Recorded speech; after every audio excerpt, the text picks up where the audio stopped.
Hello everyone, this is Shadow. Due to copyright restrictions on YouTube, I can't publish many of the audiobooks you love. That's why I've created a special paid service where you can enjoy over 300 high-quality audiobooks from platforms like Webnovel, Pocket FM, Audible, Wuxia, and more. Each novel comes as a one-time purchase, no subscriptions, no hidden fees. After payment, you'll receive full access via Telegram, along with all future updates for that novel. You'll find a wide selection of your favorite genres and titles, always in premium audio quality. Check the full list of available novels in the description. DM me now to get your favorite stories in audiobook form and start listening today.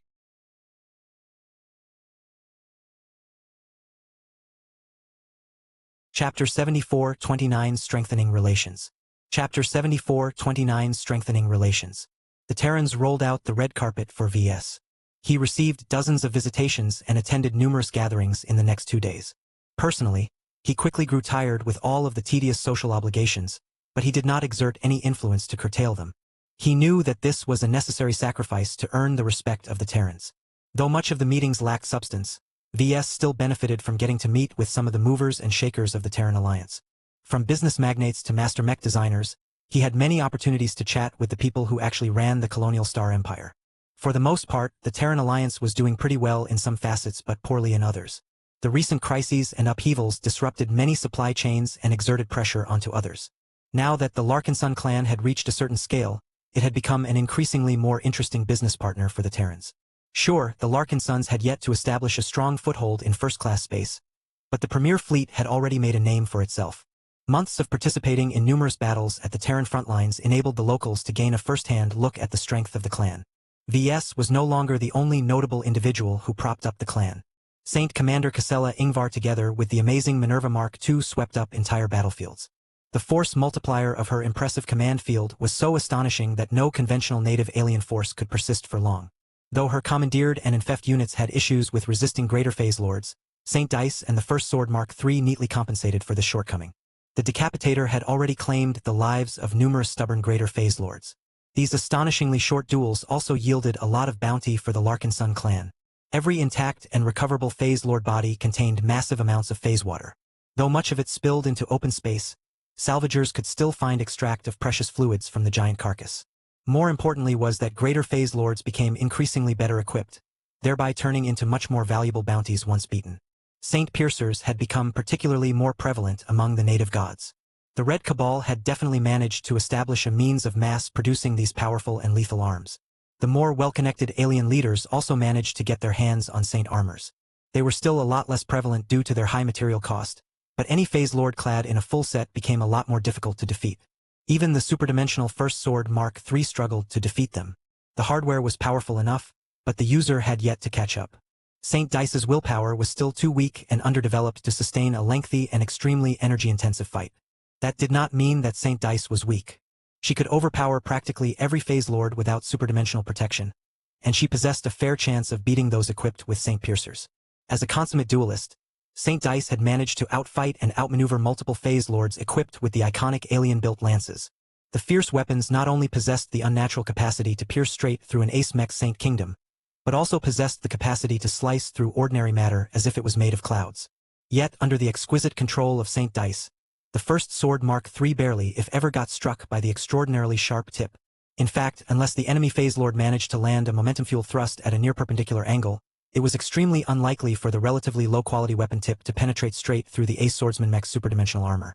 Even if the First Sword Mark III could not outright defeat a formidable and well-equipped alien champion, it was no problem for the living Ace mech to stall her opponent or retreat in good order.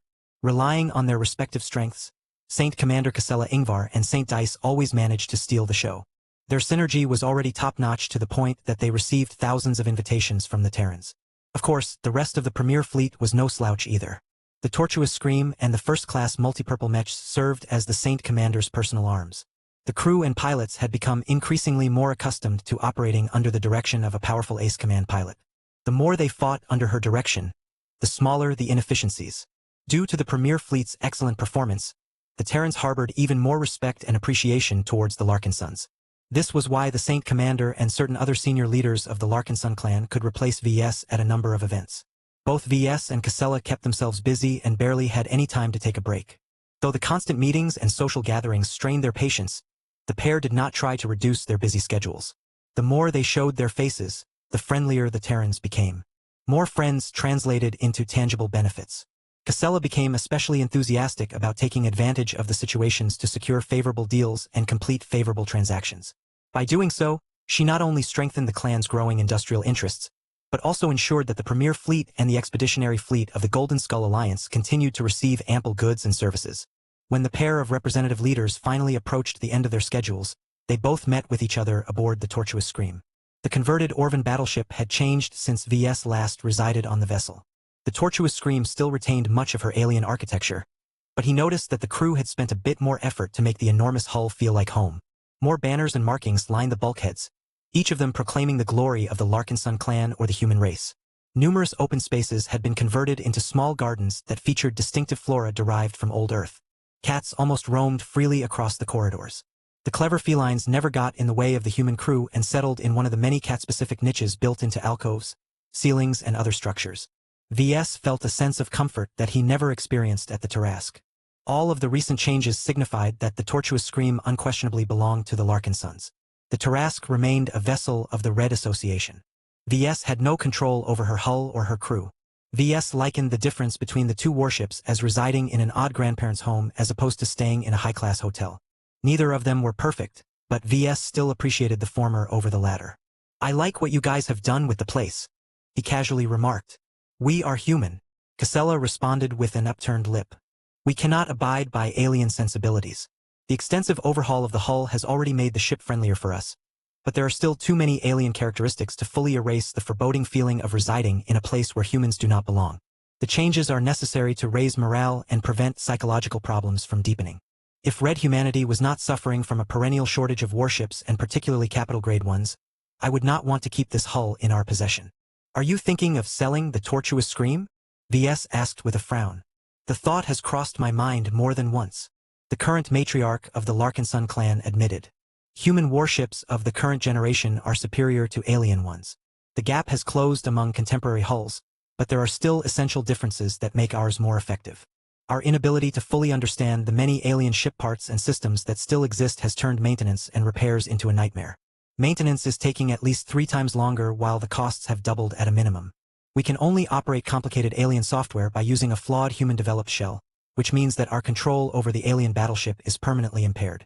It was a good thing that the Tortuous Scream was a massive battleship as opposed to a much smaller and nimbler vessel where fast reactions became paramount. Delays and imprecisions in the operation of her many systems should not affect her overall performance too much. You know better than I that building our own battlecruiser is still a major endeavor that is years away from completion, Casella.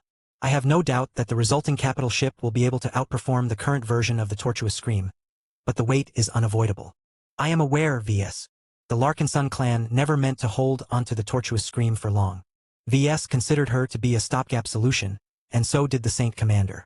Nonetheless, in a time where massive changes could occur in a matter of months, the Larkinsons felt like they had to wait an eternity before they could finally deploy their promised flagship into the field.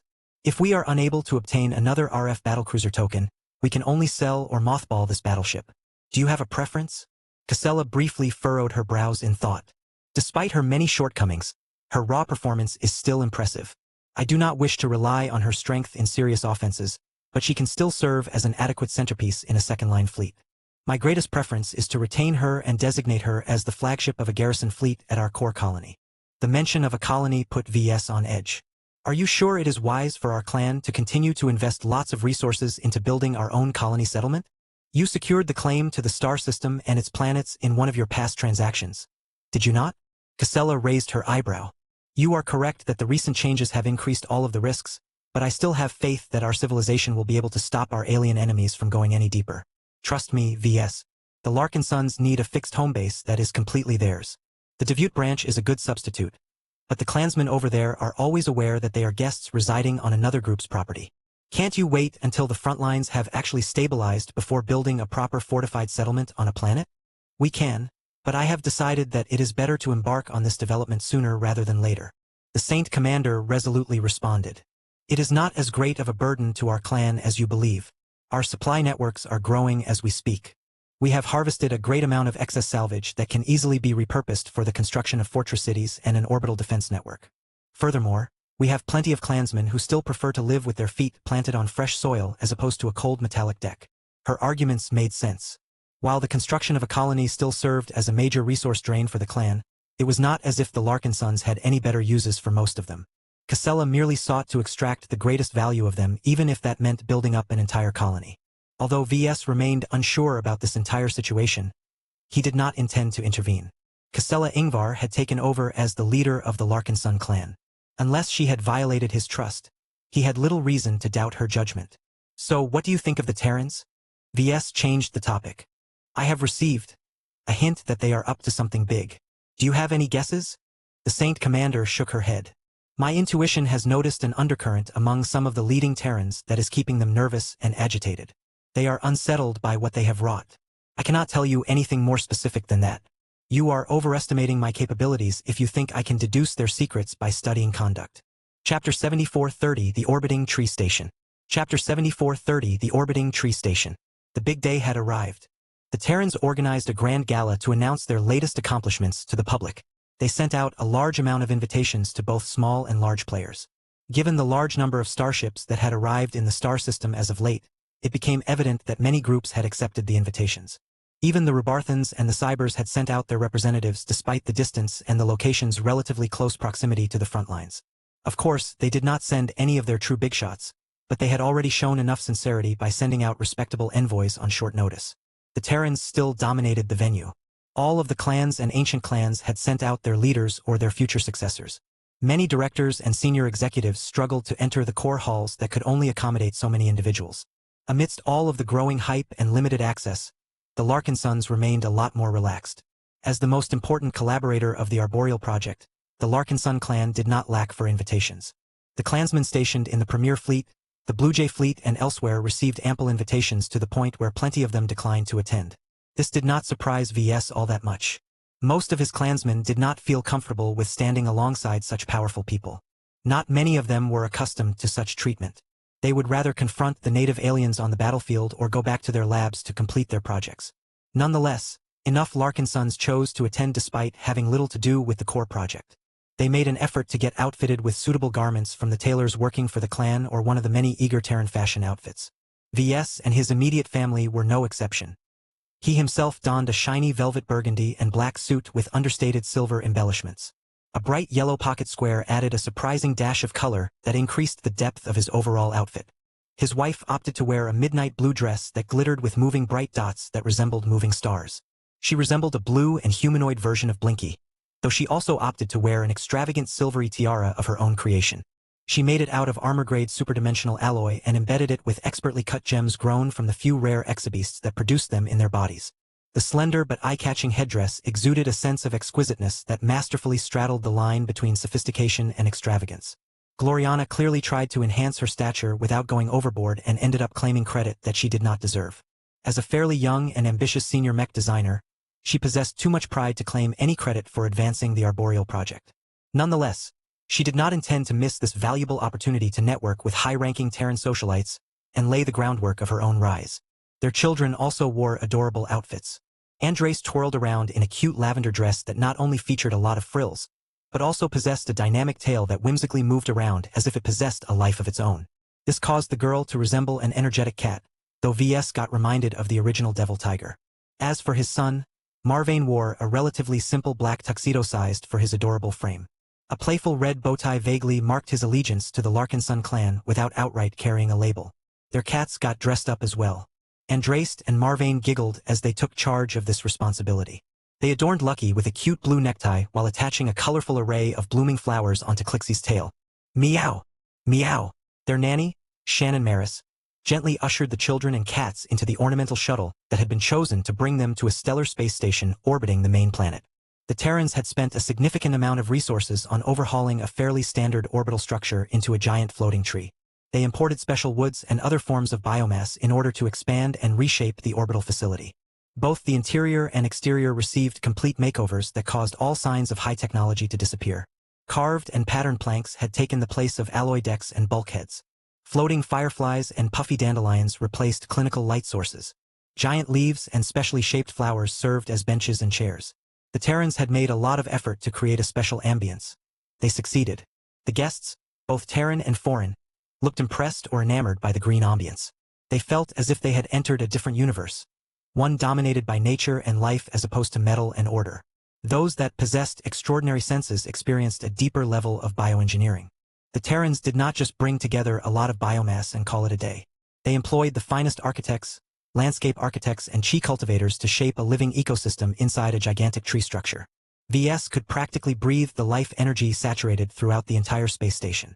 The entire area had been stuffed with so much life and positive energy that he would have felt unwelcome if not due to his high affinity for the life attribute. Of course, most people did not possess the capacity to sense so much. They simply enjoyed the more passive benefits such as feeling healthier and happier than usual. Beneath all of the plants and wood, the Terrans made sure to keep the venue as secure as possible. Though they did their best to stay low-key, VS did not miss the many armored and uniformed security officers patrolling the wide corridors or the open halls. Clad in dark green, the Terran soldiers and security officers kept a close eye for any potential threats and troublemakers. Not that they needed to intervene. Most of the guests belonged to the upper classes of their respective polities. As for the ones that did not receive as much etiquette training, they knew better than to act out and attract unwelcome attention. Of course, boots on the ground only constituted the most basic form of security. VS possessed enough senses to detect the hidden turrets, shield generators, retracted walls and omnipresent monitoring systems. Aside from all of that, the entire space station hosted at least 3 ace pilots and likely had even more on standby. The 3 ace mechs regularly patrolled the immediate surroundings, but also flew through the internal spaces in order to envelop much of the orbital facility with their Saint Kingdoms. Though the guests could not possibly ignore the pressure exuded by those powerful Terran ace mechs, they all understood that this was a necessary measure to keep away threats. Only those with ill intentions feared detection. More and more people arrived at the space station and began to mingle with each other in one of the many halls and gardens. The children ran off to chat and play with the children at one of the playgrounds especially prepared to keep rambunctious brats occupied. Meow! Meow meow! Lucky and Clixie ran off after the kids, finding it far more interesting to play with them as opposed to keeping the boring parents company. Their nanny strolled after them in order to supervise their behavior. Gloriana drifted off shortly after that in order to connect with other women, leaving VS alone for the time being. Meanwhile, VS approached a familiar face. Master Goldstein, it is good to see you again. I did not expect you to go out of your way to enter the Terran Alliance and travel all the way to this location. The journey did not take too long. Modern superdrives are a game changer, and the Red Ocean is nowhere near as expansive as the Milky Way. Master Vero Goldstein turned around and responded. I have many reasons to be here. We have heard unsettling rumors about what the Terrans have done and are about to unveil. That caused VS to sharpen his gaze. Do you know what the Terrans have done? The bald master mech designer hummed. He did not deign to respond right away, which signified that even the Red Association experienced unease at the latest antics of the Terran Alliance. Not a lot of meshers chose to attend the big gala. Ever since the Terran Alliance and the Rebarthan Pact broke away from the hegemony of the Red Two, the latter had been forced to withdraw most of their assets to the Red Ocean Union. It was impossible for the meshers and the fleeters to haul all of their fortifications and strongholds in a short amount of time. However, they had moved quickly enough that their active presence had dropped by at least 70%. The remaining members of the RA and the RF could not wait to leave as well. Though the Terrans and the Rebarthans had not outright launched any attacks, they had done their best to irritate the unwelcome houseguests in many different ways. The Terrans deliberately limited the number of invitations sent to the Red Association. In fact, the meshers should feel lucky that they received them at all considering how much bad blood existed between the two groups. Master Goldstein therefore carried himself as an ambassador visiting a hostile state. No Terran stepped forward to greet him, and not even the servants were willing to cater to his needs. Fortunately, the man was made of sterner stuff. He came because he sought to fulfill a mission. Duty called him to witness the ambitious plan hatched by the Terrans. After a lengthy moment of silence, the master mech designer finally chose to respond. We have heard rumors about what the Terrans have in mind. None of them are solid or detailed. Our presence in the Terran Alliance is not as great as before. The advent of new methods and technologies has further complicated our means of monitoring the activities of these people. We would not have been able to glean any information if we were not as powerful and advanced. What little intelligence we have managed to gather so far has generated unease up to our highest ranks. That should tell you how significant this event has become. As the lead developer of the Arboreal project, you will undoubtedly get caught in this brewing controversy. That caused VS to frown. He already received hints from others that the Terrans had something ambitious in mind, but did not like the implication that he would bear the blame for whatever crazy stuff they were about to unveil. Why didn't Terrans inform him in advance? Couldn't they fill him in on their big secret so that he could prepare for the inevitable backlash? Why did they keep him in the dark? Master Goldstein adopted a rueful smile and gently patted VS on the shoulder. I can see that you are not pleased by your current collaborators. You do not understand the Terrans well enough. It is not without good reason why we have imposed restrictions on them for so long. The Terrans are an incredibly prideful people. They are also scared of failing to live up to their supposed illustrious heritage and traditions. This makes them prone to devising grand plans just so that they can maintain the impression of superiority in everyone's minds. The survivalist faction has long suspected their leaders for harboring megalomaniacal ambitions, and it has only taken less than a standard year for them to realize one of them. The only compliment I can give to them is that they have made the right decision to limit your involvement.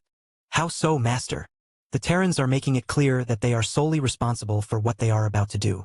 No matter how you are related to their latest plan, you are at most an accessory to them and not a core collaborator. That will be an important distinction in the times to come. We know you well enough to understand this truth, and we will help you make this clear to others as well. Chapter 74:31 Dominance Play. Chapter 74:31 Dominance Play. VS continued to converse quietly with Master Goldstein. The survivalist faction harbored a lot of suspicion towards the Terrans. To be honest, VS thought that the Meshers may be exaggerating the threat posed by the Terran alliance. Just as the Terrans regarded the Meshers and the Fleeters as their oppressors, the latter also saw the former as stubborn fossils who couldn't wait to go back to their old habits. While VS was more than willing to believe that both sides had a point, he preferred to focus on what they had in common. Both of them were human in the end. No matter how severe their grievances towards each other had grown, nothing mattered so long as the native aliens and the mutated Vorabugs sought to annihilate them both. This should have been the time for every human to come together. All of this factionalism and mutual suspicion just detracted from the wars that mattered. It was situations like these that VS recognized that the polymath had a point. The human race had grown rapidly due to mutual competition, but it also remained utterly divided for the same reason. That led to a huge amount of waste resources and missed potential. If a single leader gained supreme authority over all of the squabbling groups, then he or she would definitely be able to cut down on much of this senseless bickering. VS only needed to look towards the cybernetic empire to see how the polymath had realized her vision on a relatively small scale. Of course, he knew better than to voice such an opinion out loud. He also did not desire to let a personality as horrible as the polymath take charge over all of red humanity. Our faction hoped to mend fences with the Terrans and the Rebarthans after their impulsive act of declaring independence. Master Goldstein shared with the younger mech designer. Though we disagree with their actions, we are not blind to the fact that some of their grievances are legitimate. We have erred too much on the side of caution in the past 2 centuries. What is done is done. My fellow survivalists and I are more interested in moving on and building a more equitable coalition against our common foes. That sounded like a sensible initiative. VS had no faith that it could succeed. That sounds both ambitious and naive. He bluntly responded. I have spent enough time among the Terrans and the Rebarthans to know that they would rather allow their entire colonial star empires to fall before they ever crawl back under the protective wings of the RA and the RF. The trauma that you guys have inflicted onto their people during the Age of Mechs is too great to establish an alliance so shortly after their breakaway. Even if it is the most logical course of action, those guys value their independence too much to open even the tiniest gap for you guys to infringe on their sovereignty. He could sort of understand this attitude. VS had always chased after sovereignty as well. He wanted to get out under the thumb of people who did not care about his well-being at all. Only by grasping enough power would he be able to run his life according to his own interests. That was why he felt somewhat sympathetic towards the Terrans. They may be making a mistake, but at least they did it on their own terms. Humans need room to express themselves. VS responded. You Meshers like to reduce undesirable variables as much as possible by putting everything and everyone into neatly labeled boxes, but that is not how people want to live, at least not all of them. The more you try to stuff them into a confining room, the more they will regard it as a prison. Such behavior will ultimately end up doing more harm than good. Control alone is never the complete solution. I believe that the Big Two and by extension the Red Two have been deficient when it comes to sharing the benefits of their mostly peaceful reign over human civilization. Is it any wonder that the Terrans and the Rebarthans couldn't wait to slip out of your hegemonic rule? Master Goldstein frowned in disapproval. Your argument is nothing new, VS. The full details are not clear to you. If you have studied this subject in depth, then you should know that we have given the Terrans and the Rebarthans ample space to preserve their pride and their traditions. We have not cracked down as hard on them as we have done to other, less powerful star nations. We could have pushed harder and demanded a greater degree of compliance from them, but that would have led to an unreasonable amount of resistance. The leaders who advocated for peace and stability could never abide by such a consequence. In hindsight, that may have been the better choice. It is better to swallow a bitter pill early than to suffer a serious disease later. It sounded rather dangerous and provocative for a leading figure of the Red Association to openly talk about subjecting a reign of terror to the subjugated Terrans and Rebarthans. Their conversation had already drawn a lot of scrutiny, and not the welcome kind either. The more the two foreign mech designers talked, the more the Terrans in the vicinity started to adopt ugly expressions. Though Master Goldstein clearly did not care about intensifying the hatred that the Terrans harbored towards their former hegemons, VS did not want to associate himself with this long-standing political dispute. He coughed and quickly wrapped up his conversation with the ornery Master Mech designer. Please excuse me. I have a lot of acquaintances to catch up to. For what it is worth, I hope that your attempts to forge a defensive alliance between the Red Ocean Union and the Terran Alliance will yield results. You are correct that we need to put less emphasis on our internal divisions and direct more attention against our true enemies. I hope that everyone else you speak to is sane enough to recognize the wisdom of working together. Even as VS said that, he did not actually believe that Master Goldstein would accomplish anything meaningful during his visit. Minutes passed as VS continued to wade deeper into the giant biomorphed orbital station.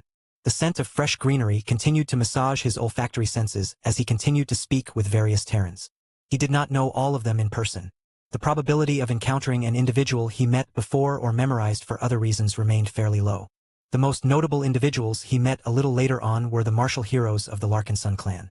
VS approached a gathering of ace pilots who all hailed from the same clan. The Larkinson clan. Ladies, gentlemen, it's been a while since you all gathered together.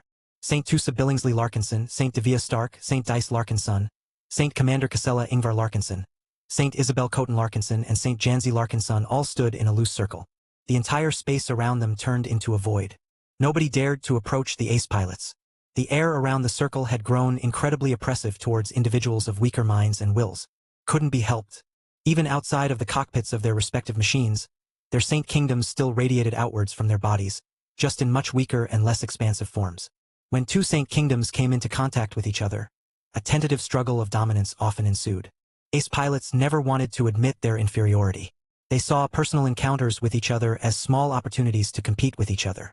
What happened when 3 or more ace pilots met each other in person? They all started a free-for-all. Their collective fight against each other quickly turned the spiritual battlefield into a mess.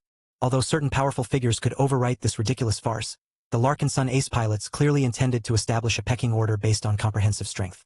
VS almost winced as he waded closer to their impromptu gathering. From their formal outfits to the way they glanced into each other's eyes, every part of their facade played a role in their little dominance competition. As far as authority was concerned, none of the ace pilots wielded greater influence than the Saint Commander. However, Casella Ingvar struggled to earn the respect of her peers. Their power was a lot more direct than that of an ace commander. Even her status as the matriarch of the Larkinson clan did not carry as much weight among these powerful stalwarts. When it came to martial might alone, multiple Larkinson saints had a chance of taking this crown. From St. Tusa, who was the first Larkinson to break through, to St. Dice, whose newer machine enabled her to slay powerful alien foes with greater ease. They all had their own reasons to gain superiority. VS felt a little relieved that St. General Ark Larkinson did not attend this gathering. His presence would have made the situation worse due to his much greater insistence on winning. St. Orphan also couldn't attend for obvious reasons. It was hard to mingle with other individuals when her former human body had practically melted with the Riot Mark III. Their absence cast a small cloud over the Larkinsons. It became increasingly more difficult for each of them to stay together. The Larkinsons experienced more and more divisions over time. Not even the upper ranks were immune to this phenomenon. Let us continue this on another day. St. Dice ultimately spoke up before actively trying to withdraw her Saint Kingdom as much as possible. Since she made the first move, others quickly followed. Tusa and the rest no longer pursued active confrontation and instead chose to contain as much of their oppressive nature as possible. They partially succeeded. Chapter 7432 Ark's Absence. Chapter 7432 Ark's Absence. Though the upcoming campaign called for a gathering of all Larkinson ace pilots, one of them remained conspicuously absent. St. General Ark Larkinson had not received an invitation to join this convergence. Every Larkinson gathered here knew the reasons. From a logical perspective, both the Saint Commander and the Saint General positioned themselves as strong leaders and battlefield commanders. Having them fight alongside each other would probably cause them to butt heads with each other. Neither of the two wanted to cede control to the other. Though Casella Ingvar possessed more formal command qualifications, Ark Larkinson was older and tended to inspire more. Regardless, their operation methods contradicted each other. Casella demanded complete control over her subordinates while Ark demanded their worship and admiration. Any soldiers in the field would be hard-pressed to do both at the same time. The only way Saint General Ark could take part in the upcoming campaign was for the Larkin sons to operate two separate fleets at the same time. VS was not willing to split up the forces at his disposal. Invading alien territory was a perilous activity. He needed all of the strength and reserves that he could gather. He could not afford to make any further greedy decisions. If he had to make a choice between the two ace commanders, then he would definitely pick Casella 90% of the time. She was just too useful when it came to empowering the standard mech forces and improving the coordination between each separate combat asset. That said, VS did not dismiss his uncle Ark without consideration. While Ark was not able to provide as much direct protection and empowerment to the regular troops, his ability to draw on their beliefs made him and his Lionheart absurdly strong. This should be especially useful when fighting against the more powerful alien phase leaders that they were sure to encounter over the course of the campaign. Though the Saint General was still constrained by his outdated last-gen expert mech, VS and Gloriana had already entered the late stage of the Lionheart Mark II project. It shouldn't take too long to complete this highly anticipated design project, especially if the miracle couple dropped all of their side projects and tightened their focus. However, Ark's absence at this reunion caused VS to shelve this idea. 1305. There were more reasons why Ark stayed away. However, Ark's absence at this reunion caused VS to shelve this idea. There were more reasons why Ark stayed away. Most of the Larkin sons outside of the Deviant branch did not like him very much. He never hid his ambitions to remake the Larkin son clan according to his own ideas. From an outside perspective, it seemed as if he was coasting off his cousin's enormous success, and wanted to enjoy rewards that he did not truly earn. Yet the primary reason why everyone agreed that it was better if Ark continued to fight alongside his best buddy Patriarch Reginald Cross was because of Casella's personal vendetta. The Saint Commander blamed Ark for leading her brother to his untimely death. All logic went out of the window as soon as Casella dealt with anything related to her deceased brother. Ayman Ingvar's tragic demise had inflicted a heavy wound in her psyche. Her breakthrough to her current rank had only exacerbated this mental scar, which meant that she could never maintain her rationality in front of Ark. VS and many other Larkin sons were afraid that she might even dare to challenge Ark to a duel to the death if they ever met each other in person. The other senior leaders of the Larkin son clan were well aware of the potential dangers and sought to keep them apart whenever possible. VS thanked his luck that the Saint General expressed little apparent interest in taking part in this daring offensive push. Ark Larkin son needed to be the brightest presence on the battlefield. His Saint Kingdom and his combat approach literally depended on how much attention he could command. Therefore, it was not a good idea for him to fight alongside too many flashy ace pilots. He operated best in small to mid-sized fleets where he had few competitors to vie for attention. "It is good to see you up and running again, Isabel."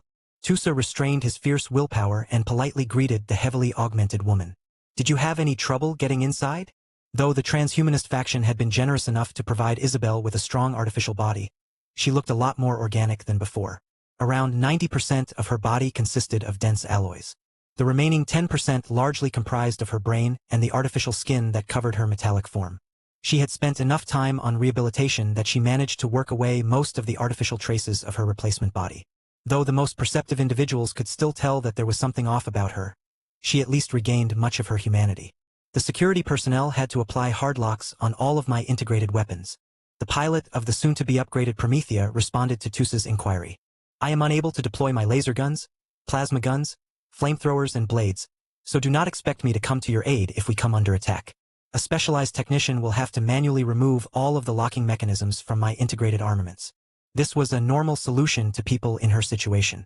Isabel was hardly the only person in Terran space that modified their bodies so heavily that they installed weapons directly inside their forms. The best way to neutralize their threat was to remove them, but that was hardly an acceptable solution to most augmented individuals. Therefore, the second best solution was to apply physical locks to them that preserved their integrity but still made it difficult to employ them on a whim. Saint Isabel did not look any different. She did not look like she gained any bulk. The Terrans had applied their best and most compact locks to restrict her armaments. A part of her felt uncomfortable. She had lost the security of her potent personal weapons. She was not accustomed to feeling too helpless and unarmed after spending much of her time with her new body with such a potent arsenal. Despite the fact that the Terrans allocated 3 of their own ace mechs to guard the orbital station against most threats, Isabel still felt profoundly insecure. The other Larkin son ace pilots also felt a little naked outside of their cockpits. They derived much of their power from their ace mechs, so getting separated from them always constituted danger. Although VS was sure that he and Casella had proposed to lend their own assets to increase the security of this event, The hosts emphatically rejected the assistance. The Terrans clearly wanted to maintain complete control over the security situation. How long must we endure the pageantry of the Terrans before we can depart and exterminate the alien menace beyond the borders? Devia Stark asked with a hint of impatience. You shouldn't have to wait too long. VS responded in a placating tone. I am not sure what the Terrans are up to either, but once they unveil the current state of the Arboreal project, we should be able to depart shortly afterwards. From what I have heard, our hosts are just as eager as us to bring the fight to the enemy just so that they can test my prototype Woodsap mechs in genuine battlefield circumstances. Are we being reduced to babysitters for your prototypes? No. Well, partially. It is true that we must accompany the new Woodsap mechs and bail them out if they have bit more than they could chew. However, these machines are extremely significant. Their expected performance is also great. These wonderful machines can bloom under the right circumstances, and I think that there are definitely enough clever people around to understand how to position them inside their armed forces. It will be our responsibility to give them enough stages to showcase their strengths. The Arboreal project exceeded the scope of cannon fodder and firmly entrenched itself among other elite mech designs. They should absolutely be able to participate in the upcoming offensive. Their novelty and their unfamiliar design principles painted a rosy picture, but many people preferred to verify information by seeing them in action. Hence why it became important to bring them along. Having them serve alongside the Larkinsons would also help with service and other needs. After all, no one understood the complexities of owning and fielding living mechs better than the Larkinsons. VS continued to reacquaint himself with the Larkinson champions who had fought under different banners for a time. Each of them had plenty of interesting war stories to share. One of the gripes they had in common was the increasing prevalence of Saint Piercers and Saint Armors. It is becoming more and more difficult to deal with phase lords equipped with such powerful gear, Saint Tusa complained. This is especially the case now that I have relinquished the Tier 3 Destroyer Spear. VS, the Stormblade knives originally assigned to my ace mech are pretty decent and all, but transphasic weapons can do little when paired against genuine superdimensional equipment. If there was one thing that remained consistent, it was Tusa complaining about his meager offensive capabilities. VS responded with a placating smile. Don't worry, Tusa. We have already prepared an offensive upgrade for your Dark Zephyr Mark III. The rest of you will also upgraded armaments. Superdimensional weapons are simply too useful to disregard. The only thing that you have to keep in mind is that we cannot always give you the best and most high-quality goods at this time. Our stock of high-grade superdimensional matter is limited, and we are reserving most of it for major revisions such as the Promethea Mark II, Lionheart Mark II, and most distressingly the Bastion Mark II. St. Janzi Larkinson's ace mech demanded a far greater quantity of superdimensional matter. Neither VS nor Gloriana wanted to embrace compromises in the name of limiting the proportion of superdimensional alloys. Both of them agreed with the goal that the Bastion needed to become the ultimate defensive powerhouse of the Larkinson clan. The latest ace pilot to promote to her current rank looked satisfied after hearing this. Janzi adored her battle partner and often dreamed about piloting a full superdimensional version of her bonded machine. What about the Amaranto? Devia Stark asked. My living mech and I have little use for superdimensional blades. Even if you issue one to me, it will likely remain sheathed for a long time. That is a valid concern, Devia. We have different ideas on how to quickly upgrade your instrument of vengeance. We can reinforce your main rifle in many different ways. Clever application of superdimensional alloys can massively boost its durability, heat capacity, charge limit, and firing rate. You will soon be able to hit harder and at a more frequent rate than before. That sounded great, but Devia Stark was not fooled. Will these quick and easy upgrades allow my Amaranto to launch a shot that can punch through Saint Armor? VS grimaced. To be honest, that will still remain difficult. Your ace mech will struggle to punch through the armor of phase lords that are fully clad in Saint Armors. Superdimensional technology has yet to produce a qualitative increase in the firepower of directed energy weapons. The only way to quickly grant your Amaranto Mark III the capacity to punch through superdimensional armor is to develop a brand new rifle that launches physical projectiles. Every round has to be made from superdimensional alloy, though even the low-grade stuff will suffice. It won't be the instrument of doom. Instead, I will call it by a different name. Devia Stark seriously considered this idea. I do not have much of a problem with wielding kinetic rifles, but I know that the Amaranto is specialized in wielding energy weapons. Will there be any compatibility issues? It can't be avoided. VS conceded. However, just because the Amaranto cannot utilize kinetic armaments at 100% effectiveness does not mean that this is not a viable course of action. Your ace mech is still a humanoid mech with 2 functional arms. She should be able to wield a Gauss rifle well enough to land her shots consistently, especially with the help of your impeccable aim. Chapter 7433 Preliminary Invasion. Chapter 7433 Preliminary Invasion. The Larkin Sun Ace pilots had fought long enough to come up with a lot of demands for upgrades and improvements. VS entertained the personal requests but did not substantially go into them.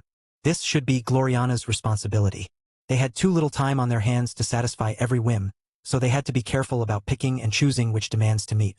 He soon ended his talks with the Ace pilots after catching up with them. As much as he wanted to learn more about their experiences, he still had to meet with a lot of other people. Half an hour went by as VS continued to chat with one dignitary after another. Of course, not everyone possessed the qualifications to chat him up. He was a Tier 2 galactic citizen, after all. A combined staff of both Terran attendants as well as his own assistants stationed around him and gently sorted out the people who deserved a moment of his time. Gavin knew his preferences well enough to pick a variety of interesting individuals to converse with. Many of them consisted of mech designers, scientists, engineers, business magnates, and a few oddballs in between. VS particularly enjoyed his conversations with various cultivation scientists. They possessed strong perspectives on relevant subjects such as hypermaterials and e-technology. I am one of the founders of a research institution that is sponsored by the Red Collective, the bookish-looking fellow stated. You probably have not heard of us, but I believe our work is important nonetheless. We are tasked with studying and exploring possible connections between the Red Ocean and Messier 87. VS slightly raised his eyebrows.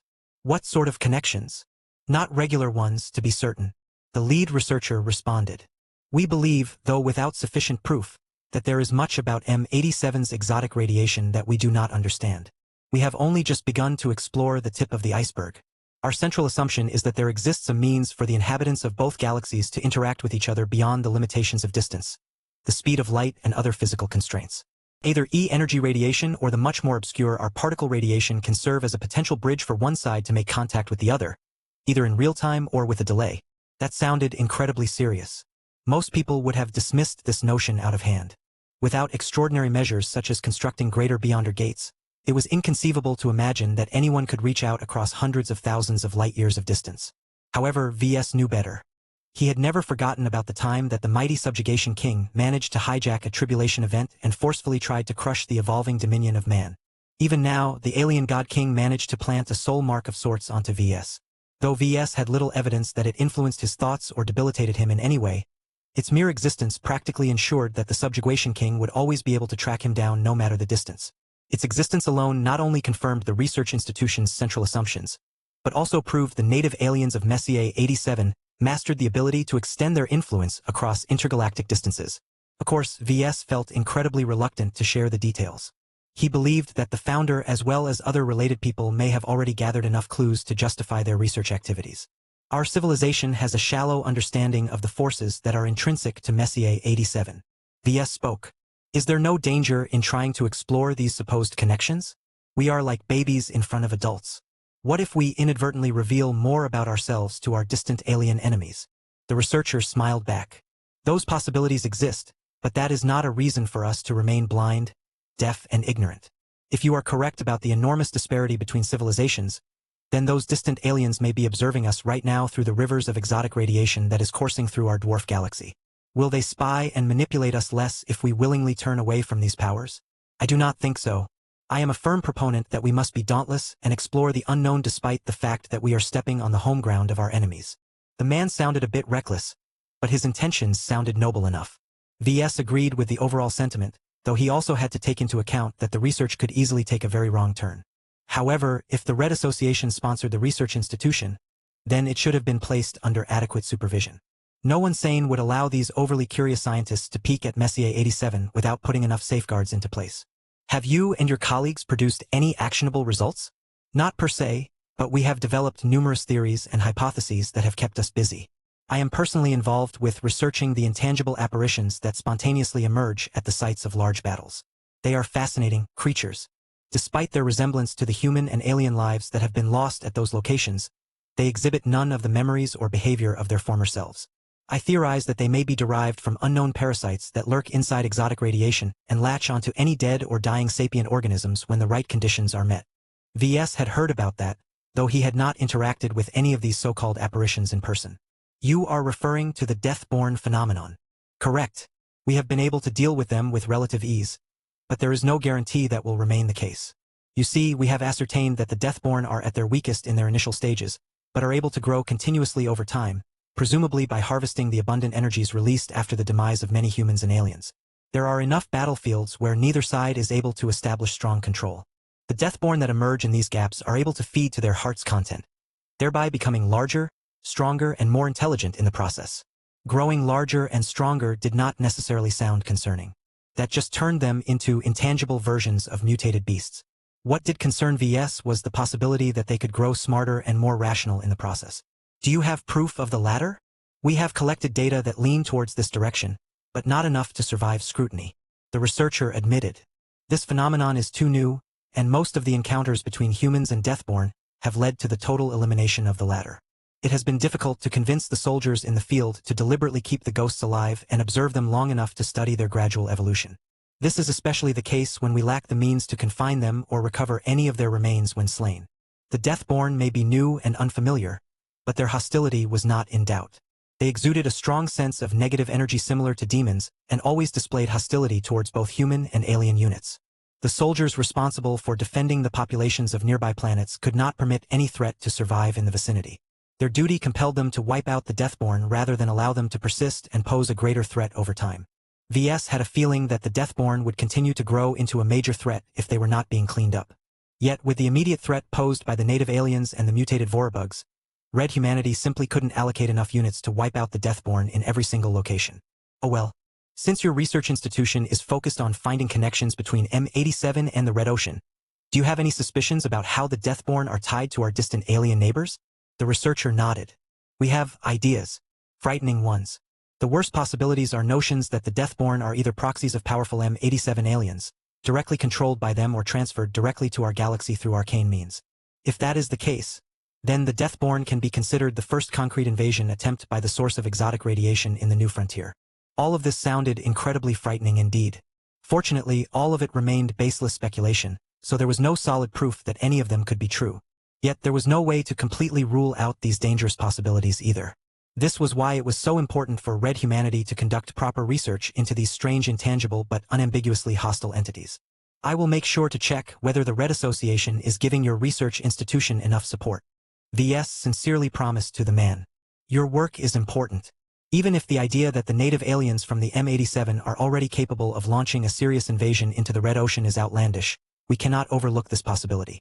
It is true that our current alien enemies warrant much more of our attention, but I have little doubt that the natives of the much larger supermassive galaxy will turn into our future adversaries. Their methods are almost entirely unthinkable to us. Who knows what they are truly capable of? It is too careless to make presumptions based on our own limitations. The researcher appreciated the words. I am glad to hear that you are not a member of the short-sighted fools who think that Messier 87 is too far away to worry about. The natives of the Red Ocean must have held the assumption before the humans of the Milky Way sought to colonize their dwarf galaxy. Unlike the Red Cabal, I do not believe we are able to activate an escape mechanism as grand as the Great Severing. They chatted a little more, but VS already heard what he needed to know from the fellow. He remained concerned even as the meetings died down. Everyone began to move to the exquisite banquet halls and gardens situated close to the core of the tree-like space station. They all sat down at their designated seats. VS sat alongside his immediate family as well as a gathering of important Terrans. Dishes made out of natural leaves and wooden bowls descended from above before landing at their designated spots. The children became enamored by the little show. Every dish left behind a trail of pixie dust which formed into different patterns before disappearing. Yum! Andraste's eyes lit up as she began to bite into an exotic fruit salad. While the attendees began to dig into the appetizers, musicians and dancers appeared on the front stage. Each of them began to ply their craft in new and enchanting ways. The Age of Dawn had changed every facet of human society. The performing arts particularly experienced a revolution. The musicians did not just produce sounds. They broadcasted their intense emotions through them. Every melody evoked an emotion. Every lyric produced a memory in the minds of the audience. The musicians exquisitely manipulated both sound waves and E-energy in order to produce a compound harmony that ended up amplifying both. As for the dancers, they channeled the power of E-energy to perform maneuvers that would have been impossible to replicate by baseline or even moderately augmented humans. Every move created a sense of energy and dynamism that caused many viewers to feel exhilarated. It was as if they were the ones who were jumping and spinning around. Impressive. Gloriana couldn't help but compliment the show. The acts had not been chosen at random. Each of them were related to one Terran cultural story or myth or another. The Terrans clearly wanted to showcase their culture and sophistication. They demonstrated their advancements while at the same time proving that they remained connected to their roots. VS suspected that the Terrans had a greater goal in mind. They were priming their audience for their big reveal. Chapter 74:34 Preservation and Adaptation. Chapter 74:34 Preservation and Adaptation. The banquet provided a sublime sensory experience for the attendees. Terran actors portrayed the heroes of their long and storied histories. Visionary leaders came to life and reenacted the feats that allowed their ancient clans to thrive across the ages. The best musicians of the Terran Alliance proudly showcased the evolution of their art. They weaved their heartfelt emotions into their instruments, enabling them to make sounds that literally moved both hearts and minds. Dancers and other artists flexed bodies and created unique works on stage. Each of them had made many attainments in terms of chi cultivation, enabling them to create performances that were utterly magical. Many people were impressed. The Age of Dawn had only lasted for a few years, so displays of this caliber had yet to appear en masse. Throughout the acts, VS tried to ascertain the deeper intentions of the showrunners. The Terrans were clearly building up to something big. The more emphasis they put in their history and heritage, the more obvious it was that they sought to surmount their past. This looked dangerous. He knew the Terrans well enough that they were driven by pride first and foremost. If they wanted to exceed their past selves, then they needed to pull off a stunt of unsurpassed scale. Wasn't this gathering supposed to be about introducing the Arboreal project to the public? How did an event centered around presenting his new woodsap mechs turn into a potentially epic-changing affair? The worst part about all of this was that the Terrans deliberately chose to keep him in the dark. None of their people had come to give him a heads up. Even now, when he was only half an hour away from learning the truth, the Terrans still treated him the same as any other uninvolved bystander. A slim hand pressed against the top of his own hand. "Relax, VS." His wife leaned over and whispered, "Every perceptive gaze can see that you are overly tense. You need to school your expression and display a measure of control.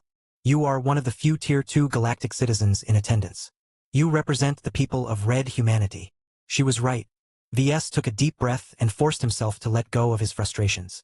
"Thank you, honey. I'm just having a bad time. The treatment that I received from the Terrans reminded me of the old days.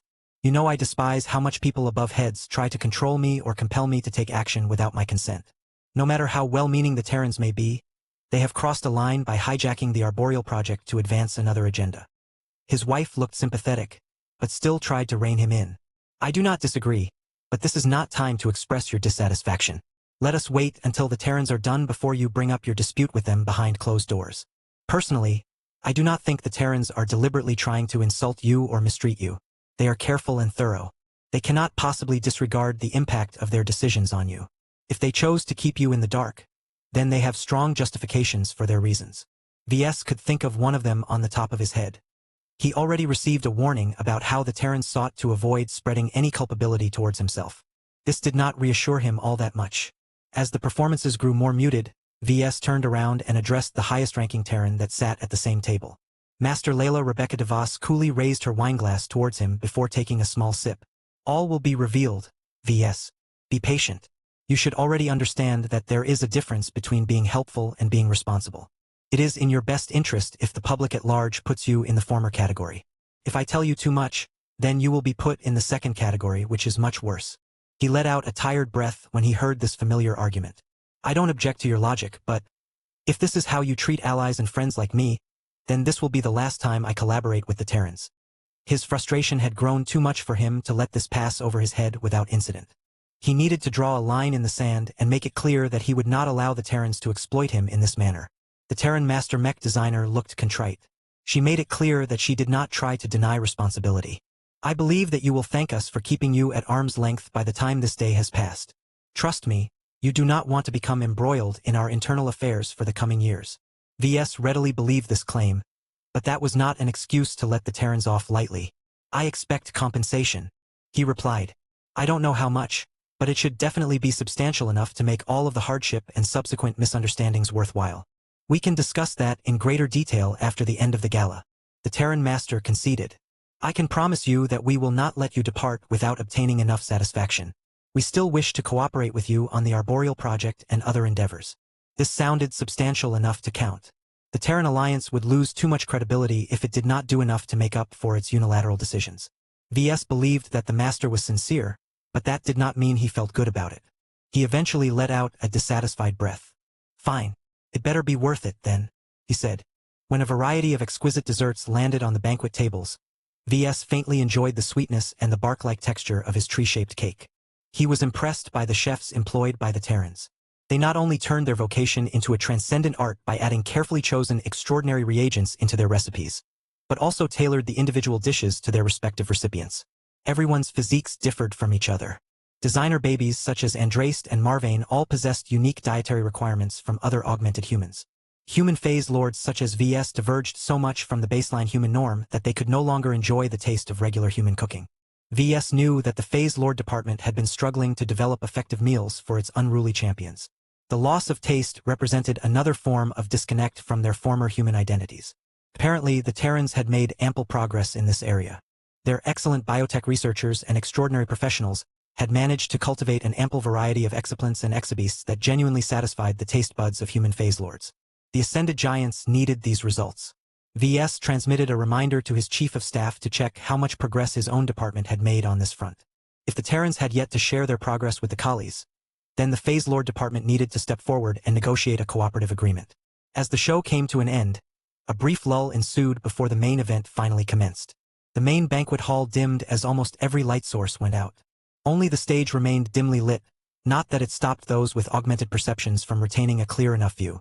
The Terrans already thought about that, though. Fog flowed from the sides that interfered with many different means of perception. V.S. was no exception to this rule. Blinky's sharp spiritual senses and his true body spatial senses both encountered hindrances as the fog produced multi-level interference that was somehow versatile enough to block everything. He did not feel surprised. He recognized that the fog had been infused with a heavy proportion of soulless gas. This familiar substance played a key role in enhancing the survivability and stealth of his upcoming woodsap mechs. The Terrans knew exactly how to make the best use of this strange substance. A handful of trees rose from the floor. They emerged at the rear of the main stage. The dim lighting and the obscuring fog made it so that the attendees could only glimpse their silhouettes. V.S. knew that they were not normal trees. They were the so-called Gaia trees, which had been bioengineered to provide active battlefield support for compatible woodsap mechs. A new scent also accompanied this display. Everyone gained the illusion that they had stepped into an old and overgrown forest. A pair of hooded figures approached from the rear of the stage. The mist and faint lighting highlighted their silhouettes but did little else.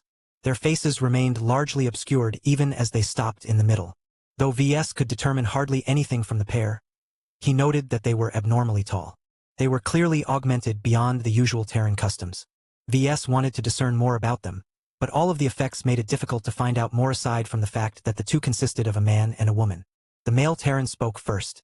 "We are the inheritors of the first humans who traversed interstellar space. We are the descendants of the Terran Empire. We are the children of the Greater Terran United Confederation. We are the founders and the protectors of the Terran Alliance. Throughout multiple millennia, we have conquered countless alien empires, only to stumble due to the treachery of our fellow humans.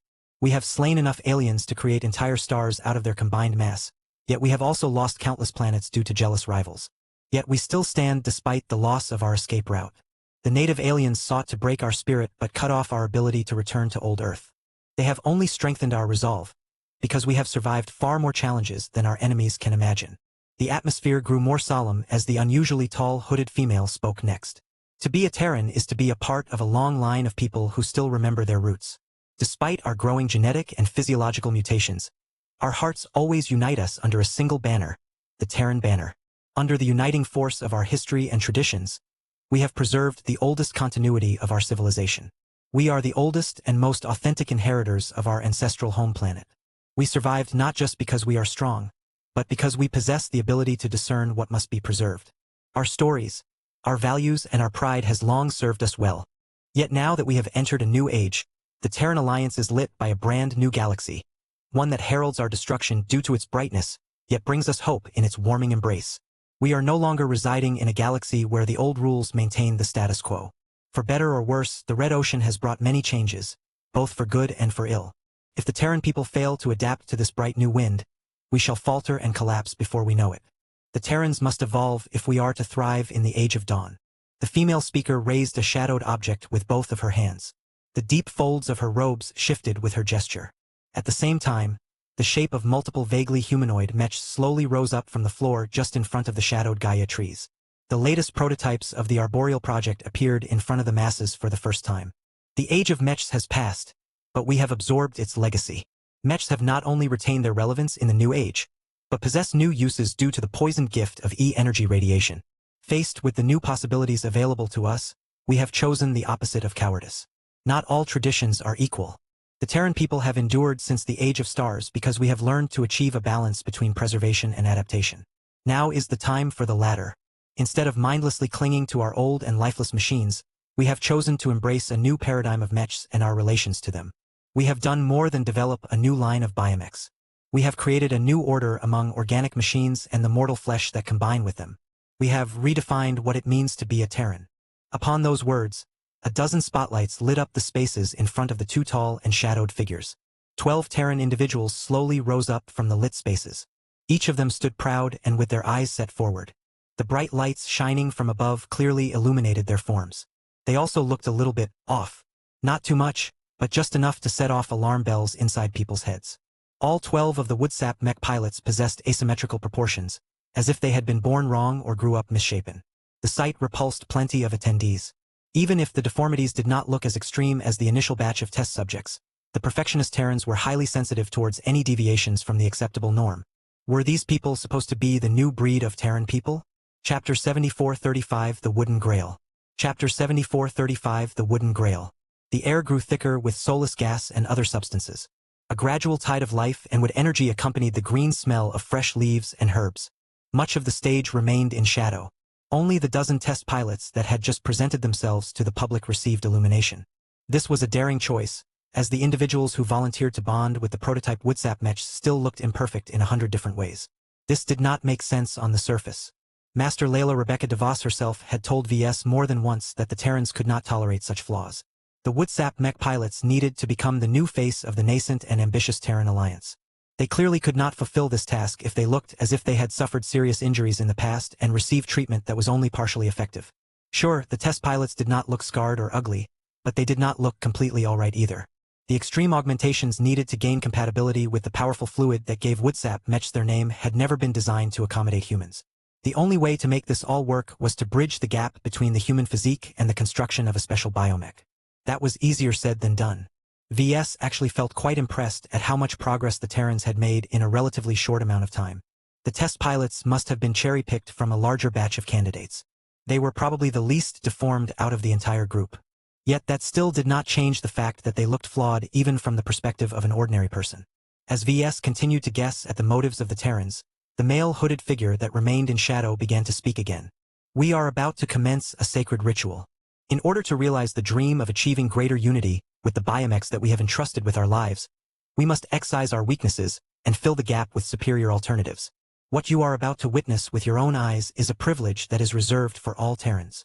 The female hooded figure stepped forward and approached one of the test pilots. She slowly raised her arms, causing her hands and the object held in between to finally become illuminated. The woman held a grail. It was a wooden grail that had been carved with symbols and objects that were difficult to spot throughout the disruptive mist.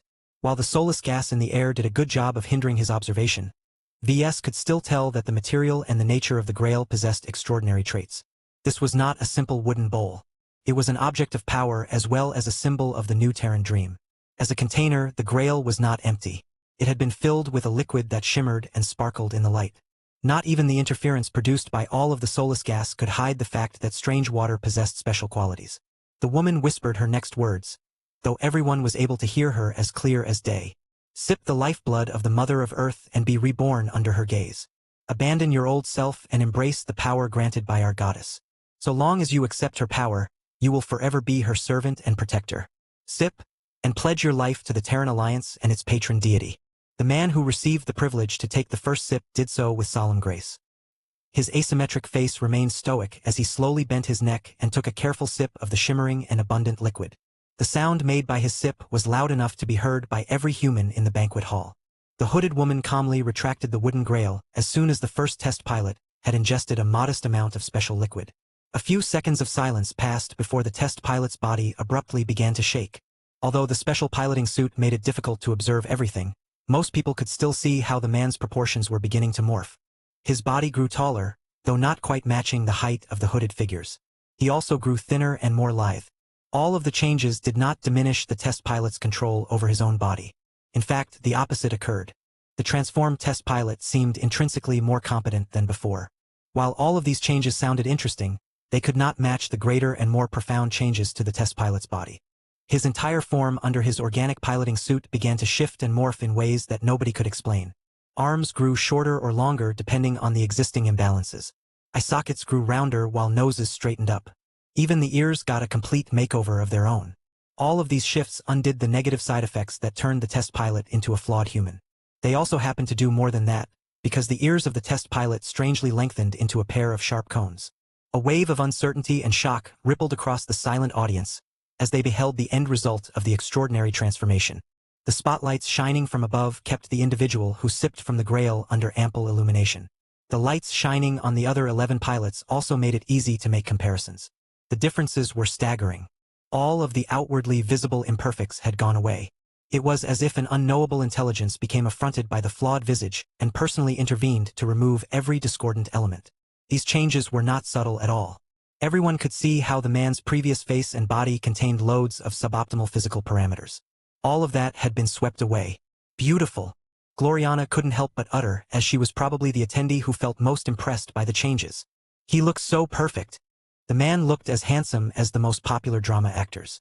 The dimensions of his facial features attained a balance that was so perfect that VS literally could not come up with any form of improvement. The only distinctive feature that stood out was the ears. For whatever reason, taking a sip from the grail also introduced a new side effect. The physical transformation massively lengthened the tip of the ears until they tapered off into a sharp and lengthy cone. This caused the test pilot to resemble a figure out of myth and stories. Andraste excitedly whispered the obvious. He looks like an elf. He looks just like all of the elves in the fantasy dramas.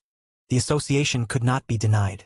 The unnatural beauty, the grace in his post-transformation movements, the pointed and tapered ears.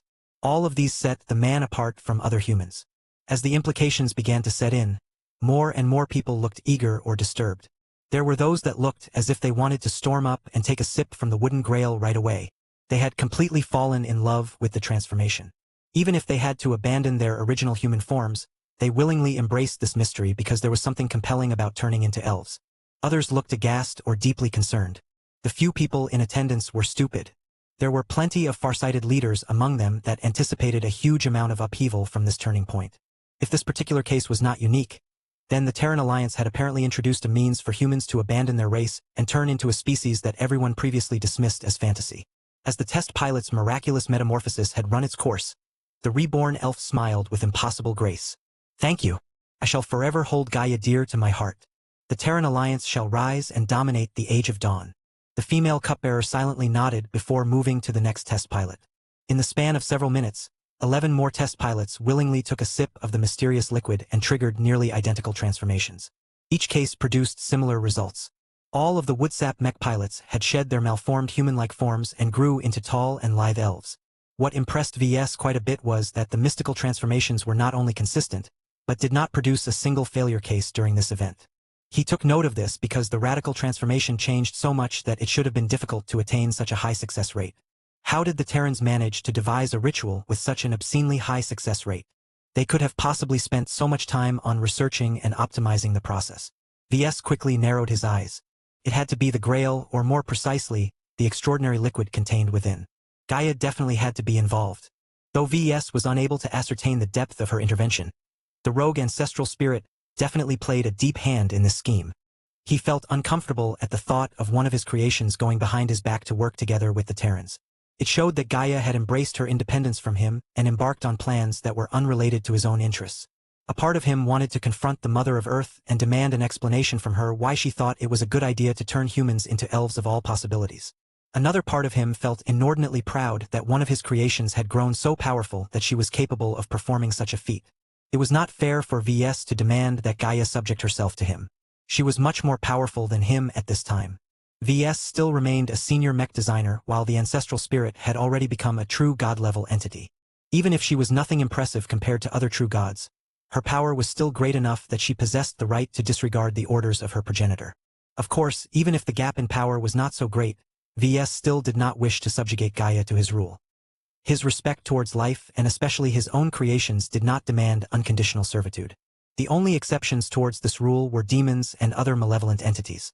They needed to be firmly controlled in order to avoid spreading harm and misery to people who did not deserve to be terrorized.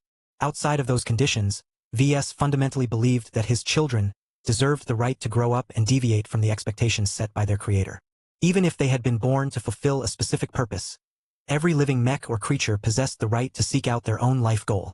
Yet just because he held this ideal did not mean others shared in it. VS did not know exactly what Gaia had in mind, but the powerful true God likely intended to bind herself more tightly to the Terran people. While VS did not necessarily forbid his spiritual products from engaging in closer forms of cooperation, he was still taken aback by Gaia's daring. To conspire with the Terrans to create a whole new race was extreme. VS already suffered numerous headaches from trying to wrangle with the existence of human phase lords.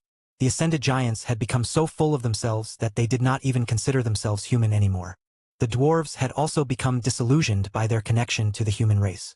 The principal reason why they hadn't gone all the way and declared independence like the Terrans and the Rebarthans was because they lacked the power to defend their territory from the hostile aliens of the Red Ocean. This did not apply to the Terrans. Their long heritage, their adequate foundation in the new frontier combined with the protection of the light of soul, and apparently Gaia granted them enough leeway to pull off this stunt. Chapter 7436, The First and the Second. Chapter 7436, The First and the Second. The Terran leadership stunned everyone. Though a number of parties had discovered that the Terrans hatched a secret plan, no one expected for them to go so far. The Terran Alliance unveiled a new race. Compared to humans, the elves who had just completed their extraordinary metamorphosis appeared superior and more refined in many ways. The formerly flawed and malformed test pilots had shed their various ailments and transformed into the ideal representations of what people thought of as elves. This was not a charade. The Terrans would never make a big deal just to make humans appear as otherworldly creatures. This was real. Elves were real. As the mists surrounding the front stage slowly drifted away, many people gained the opportunity to study the newly transformed elves in greater detail. VS utilized both his spatial and his spiritual senses to make sense of the new humanoid individuals. Their special piloting suits partially blocked his observations, but he could still glean enough clues. The so-called elves truly regarded themselves as such. Their posture, their body language, their mental activity, and most importantly their spiritualities had all shifted so far from the human range that they had entered into a different territory. Even if elves were only a single step removed from humans, that did not change the fact that this separation existed. VS had been in the company of dwarves enough times to become familiar with the subtle sense of alienation among human-like species. Though many ordinary people still regarded high-gravity variant humans as part of their own race, in truth they functionally treated each other as groups belonging to different species rather than subspecies. VS had the same feeling when confronted by the elves. Even if they still counted themselves as members of the same pan-human civilization, this did not change the fact that they had likely become reproductively isolated. Even if it was possible for humans to turn into elves through radical augmentation and ritual processes, what mattered was that there was no way for humans to naturally procreate with elves, just as was the case with humans and dwarves. Unlike what might happen in fantasy stories, half-dwarves did not exist in reality. Even if they shared plenty of DNA between each other, they still possessed way too many deviations to allow for natural childbirth across species.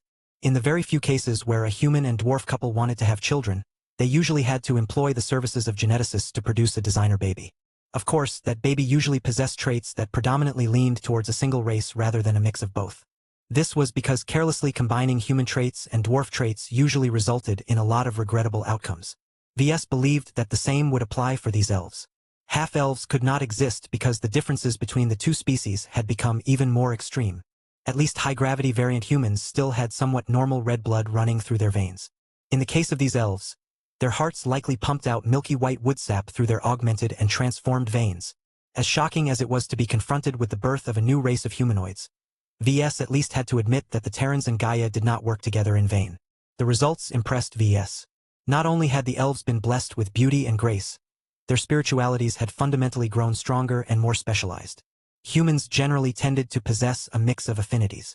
While they have strong tendencies or special talents depending on their upbringing and experiences, most humans tend to possess broad but relatively shallow compatibility with a wide range of E-energy attributes. Not so for the elves. Their affinity for attributes associated with life and nature had skyrocketed. Even the worst of the elves gained a high affinity for the wood element, the life element, and to a lesser extent the earth element. Though VS still managed to observe individual deviations and other variations, he still found it remarkable that every elf possessed a strong predisposition to the same elements associated with Gaia. When Blinky examined deeper, it became clear why this was the case. Every elf gained a relatively strong and unbreakable bond with Gaia. It highly resembled a pact. V's expression shifted when he realized this. The pact served as a permanent bond. This had massive implications for every elf. The most immediate consequence was that every elf placed themselves under Gaia. This granted them a very easy and straightforward channel to strengthen themselves through contract cultivation. So long as they gained Gaia's approval, they should be able to grow very quickly and strengthen their already strong affinities towards wood, life, and earth. At the same time, Gaia gained benefits as well. The more elves produced by the Terrans, the more permanent devotees she gained. Even if the elves did not invest too much time in worship, the pact ensured that they still had to pay tribute to the true god that helped them assume their exquisite forms. As the immediate commotion died down, the two hooded figures finally chose to reveal themselves to the audience. Both figures lifted the hoods from their heads, thereby exposing their beautiful faces as well as the obvious elf ears on the sides of their heads. Despite their similarities, they also possessed numerous traits that set them apart from each other. The male elf possessed a broader build and a martial countenance. He also exuded raw power that reminded VS of his recent experiments with destroyer particles. I am Karakala Shuku, the second elf to appear in the Red Ocean. The tallest elf spoke with an ethereal voice that echoed with power. The Shuku ancient clan is one of the earliest and strongest proponents to the elf initiative. Together with other like-minded Terran groups and professionals, we have forged a pact with the true god known as Gaia to turn fantasy into life. Though we have encountered a great amount of opposition, we still forged ahead with our chosen course of action because we strongly believe that we can only survive the Age of Dawn by embracing its possibilities to the fullest. We willingly trade away our humanity in order to protect and serve the Terran Alliance. I am Yenya Aduk, the first elf to be born in the Red Ocean. The female elf spoke with her pleasant and lyrical voice. I can sense your apprehensions. Do not be afraid. We are not here to supplant the human race. We exist to complement them. We do not compel every Terran to make the same sacrifice that we have made. Your leaders have decided early on that humans will always retain a place in the Terran Alliance. They have merely chosen to expand its citizenship eligibility to elves. In our ideal vision, both humans and elves shall work together in harmony to expand our shared nation. The male elf spoke up from that point. To that end, I am pleased to announce that my clan shall be the first to undergo a complete elf conversion. Once the last formal member has taken a sip from the Grail of Rebirth, we shall henceforth be known as the Shuku Ancient Elven Clan. The Shuku Ancient Elven Clan. If this truly came to pass, then that would represent a massive shift in human-occupied space. Though VS argued whether the Shukis still earned the right to call their clan ancient, the fact that they openly described it as elven meant that they were utterly serious about abandoning human identity. This was an earth-shaking decision that hardly anyone could imagine just a few years ago. The human identity held great value in most people's eyes. Humans had conquered half of the Milky Way, and only stumbled during the latter days of the Age of Conquest because they set their sights on each other.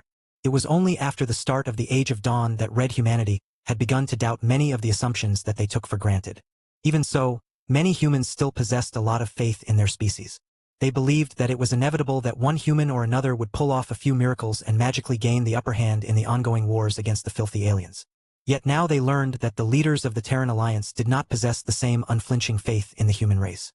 Though VS believed that not every Terran leader agreed with this radical initiative, it still enjoyed enough support to realize its ambitious goals. This implicitly meant that a significant portion of Terran leaders had already given up on the presumption of human supremacy. The onset of elves meant that the Terran Alliance would henceforth become a star nation where humans and elves reigned together. VS could already foresee a huge amount of problems resulting from this sharing arrangement. Plenty of ordinary Terrans would oppose the rise of elves, especially if the latter tried to wrench away power from other humans. At the same time, the elves with their superior contract cultivation and chi cultivation conditions would definitely be able to gain a great amount of competence in multiple fields. This could easily cause them to develop a superiority complex, thereby making a lot of enemies among humans. Of course, the Terrans should be smart enough to anticipate all of these problems. If they worked thoroughly enough, they should be able to keep the tension between the two races to a minimum. Even if the Terran Alliance started to fracture due to racial conflict, it was not V's responsibility to solve this problem. What he cared the most was how well the elves could pilot his woodsap mechs and whether he would get blamed for creating a new race. Fortunately, the two unnaturally tall elves put enough emphasis in their claims that they acted unilaterally. VS should not bear the blame for providing the conditions that made the elf initiative possible. Of course, he did not believe that everyone would be rational enough to accept this explanation. No matter what, the very clear ties between elves and woodsap mechs meant that VS would always get blamed for enabling the rise of a potential rival to the human race. Ugh! Any Terran citizen is eligible to become an elf, the female cupbearer explained. Yet not every human possesses the heart to undergo this crucial transformation. To become an elf is to accept a life of servitude. We are naturally gifted in various arts, which also includes piloting WhatsApp mechs. As the cost of assuming elfhood is not small, the Terran Alliance reserves the right to allocate you to where you can best exploit your talents. The male elf grinned in an aggressive manner. So long as our alien adversaries continue to threaten the human lives that reside on our border planets, we must never falter. Service is mandatory for all elves. We are not weaklings that can only frolic through gardens or hop across trees. We are soldiers who are ready to dispense justice on behalf of the Mother of Earth. This should definitely deter many Terrans from chasing after this transformation. Those who only sought it out for shallow reasons would definitely turn their tails and run as fast as they could. Not every individual possessed the stomach to step onto the battlefield and stare death in the face. Therefore, as long as the Terrans maintained the current stance, the amount of people who would actually undergo the process should not be too great. The Shuku ancient elven clan must clearly be the exception to the rule. Its leaders had made a huge gamble. From what VS could recall, the Shukas had not invested as much resources into their Red Ocean colonies as many other ancient clans. This caused the Shukas to be caught with their pants down after the Great Severing. Given that they were unable to do well in many industries, they decided to turn themselves into elves just to obtain a first-mover advantage. The thing was that if the Shukas successfully pulled it off, the Shuku ancient elven clan would definitely be able to assume a leadership position among the other Terran clans. Chapter 7437 A New Source of Division. Chapter 7437 A New Source of Division. A lull ensued after the pair of elven leaders issued their shocking announcement. They granted the audience an opportunity to process what they learned and debate with each other. Everyone had an opinion on the issue. Even though most of the attendees consisted of citizens of the Terran Alliance, their opinions still remained split on this subject. Not every Terran had a good reaction towards the decision to turn their colonial star empire into a home for both humans and elves. Many of them felt betrayed by their own leadership. How could those clan leaders and other high officials take such an extreme step without properly taking the opinions of the masses in consideration? Even if the Terran Alliance had entered into a state of martial law, thereby granting its leaders much greater rights than usual, creating a new race and expecting it to integrate into its territories made people regret the current state of affairs. So elves are a thing now, St. Tusa Billingsley Larkinson uttered in stupefaction. His response may be the mildest among the gathering at the table. The ace pilot did not really care much about the elven race, but he never imagined that the Terrans would pull off such an extreme move. Many people voiced their own reactions mostly out of a need to voice their disbelief. So many of them harbored doubts to the point where they actively wished that the Terrans pulled off a prank. This can't be happening. Janzi spoke as her protective aura grew unstable. The Terrans had shaken her will. Why would they do this? We are humans. To transform into another race will lead to a split in society. We have already seen how dwarves have become ostracized to the point where they are actively wishing to drive humans away from their territories. Now that elves are about to proliferate in the Terran Alliance, a new source of racial tension will emerge. This will turn into a huge distraction in a time the Terrans can least afford it. They should be uniting their forces in order to defend against their common threats. Instead, they are inventing entirely new reasons to squabble amongst each other. The latest saint of the Larkinson clan made a good point. The Terrans took a huge risk by presenting the elven race, especially during this sensitive time. Humans had an awful history of dealing with racial conflicts.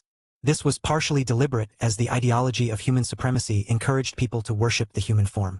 Any deviations from the human norm had long been vilified, especially after learning from the lessons of the Age of Conquest.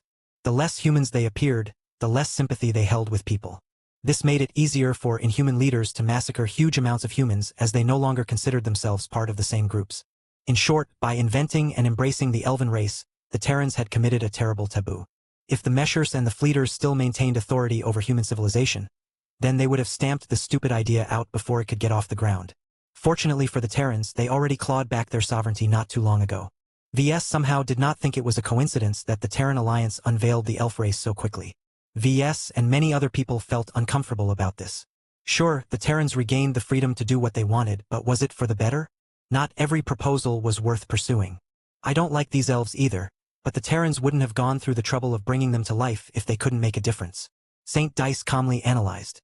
These elves must be taken seriously. Each of them have become more powerful somehow. I can feel it. These men and women are no tree huggers. I am looking forward to how they perform once they pilot their WhatsApp mechs. I believe we will witness the true power of the elves at that point. VS and other Larkinsons agreed with this assessment. Although the elves already possessed plenty of notable characteristics by themselves, They had not forgotten that the original purpose of all of these changes was to make the test subjects more compatible with the products of the Arboreal project. Did you truly remain in the dark about this Terran development? Janzi asked suspiciously. Did you set Gaia on this path in the hopes of creating some sort of backup plan or fallback position? I truly did not know, Janzi. I learned about the elf initiative at the same time as you. VS answered while holding up his palms in innocence. Trust me, if the Terrans attempted to bring me into this crazy plan, I would have objected to it. I have strong feelings about the human race. Don't forget that I am the one who raised Caramond and Furia into ancestral spirits. I am still an adherent of human supremacy, sort of. While I support the evolution and diversification of the human race, the key point is that those who eventually transcend their mortality still count themselves as humans. I fear that the newly created elves will not see themselves as a variant species of human, but treat themselves as members of their own separate race. He voiced his honest thoughts in the open in order to make his stance clear. VS had no doubt that many important people and organizations paid close attention to his opinion. His identity as a Tier 2 galactic citizen as well as the lead designer of the Arboreal project meant that he had an outsized influence on this matter. The Terrans had put him in a tough spot. Though VS at least made it clear that he did not directly participate in this secret plan, many bystanders would still blame him regardless of the facts. Fortunately, the fact that the Terrans truly kept VS in the dark should at least convince the movers and shakers that he was not actually responsible for this matter. That should insulate him from the most important backlash. Though Janzi narrowed her eyes in suspicion, she truly detected no falsity in his words. Her ability to discern truth from falsehood had grown considerably stronger now that she had attained sainthood. This left her with no ground to push her accusation. She reluctantly drew back her shoulders and maintained a dissatisfied expression. Even if you are not the mastermind, you are still culpable. She spoke in a somewhat petulant tone. Your inability to manage Gaia and your work on the Arboreal project created the conditions that enabled the Terrans to enact this divisive plan. I hope for your sake that the rise of the elves will not result in a fracturing of human-occupied space. VS grimaced. Rest assured that I will make it very clear to the Terrans that I have questions. I am just afraid that the proponents of this initiative will not be receptive to my well-intentioned concerns. Ultimately, I am just a mech designer. How my clients make use of my output is their choice and responsibility. The Terrans have made it very clear that they cannot accept a reality where they are forced to obey the directives of outsiders. For better or worse, the Terrans have chosen freedom over control. I am inclined to respect their decision. They should be allowed to make their own mistakes. Even when it threatens the unity and survival of the human race? If the Terrans go too far, I am sure that the other major powers will find a reason to intervene. VS smoothly responded. I am inclined to give them a chance despite the risks. This is a time of crisis. Desperate measures are the name of the game here. I am sure that this will not be the last time that a group comes up with a crazy idea. The discussion continued. While outsiders mostly doubted or rejected this initiative, the Terrans themselves became increasingly divided among themselves. The most ardent human supremacists strongly objected to the creation and inclusion of a new race. Do not tell me that these arboreal variant humans belong to the same race as us. They are elves. Every fantasy work that I have read or seen always portray them as a different race. This is such a strong concept in entertainment that it has already predisposed our population into treating elves as a different or maybe even superior race. No amount of marketing or propaganda can reverse this long-held trend. It won't matter. From what I have learned, the process to transform humans into elves is expensive and inaccessible to most of the general public. There will not be enough elves to threaten humanity's grip on the Terran Alliance. Their numbers will not be too great, but they will still be strong enough to relieve the pressure on the front lines. Even if the conversion process is too expensive, these elves can still reproduce naturally. It will only take a few generations for their population to explode, especially if they set this as their priority. I have received assurances that this will not happen. The scientists responsible for the elf initiative have considered this potential issue in advance. It is not their intention to have their new creation breed like rabbits. The elves have naturally low libido and fertility rates. They are physically and mentally discouraged from expanding their population too quickly. Raising and feeding elves is also expensive, though there are ways to make it more affordable. No matter whether they were called elves or arboreal variant humans, people talked about them as if they were Frankenstein's monster. They infused life into a construct that did not exist in the past.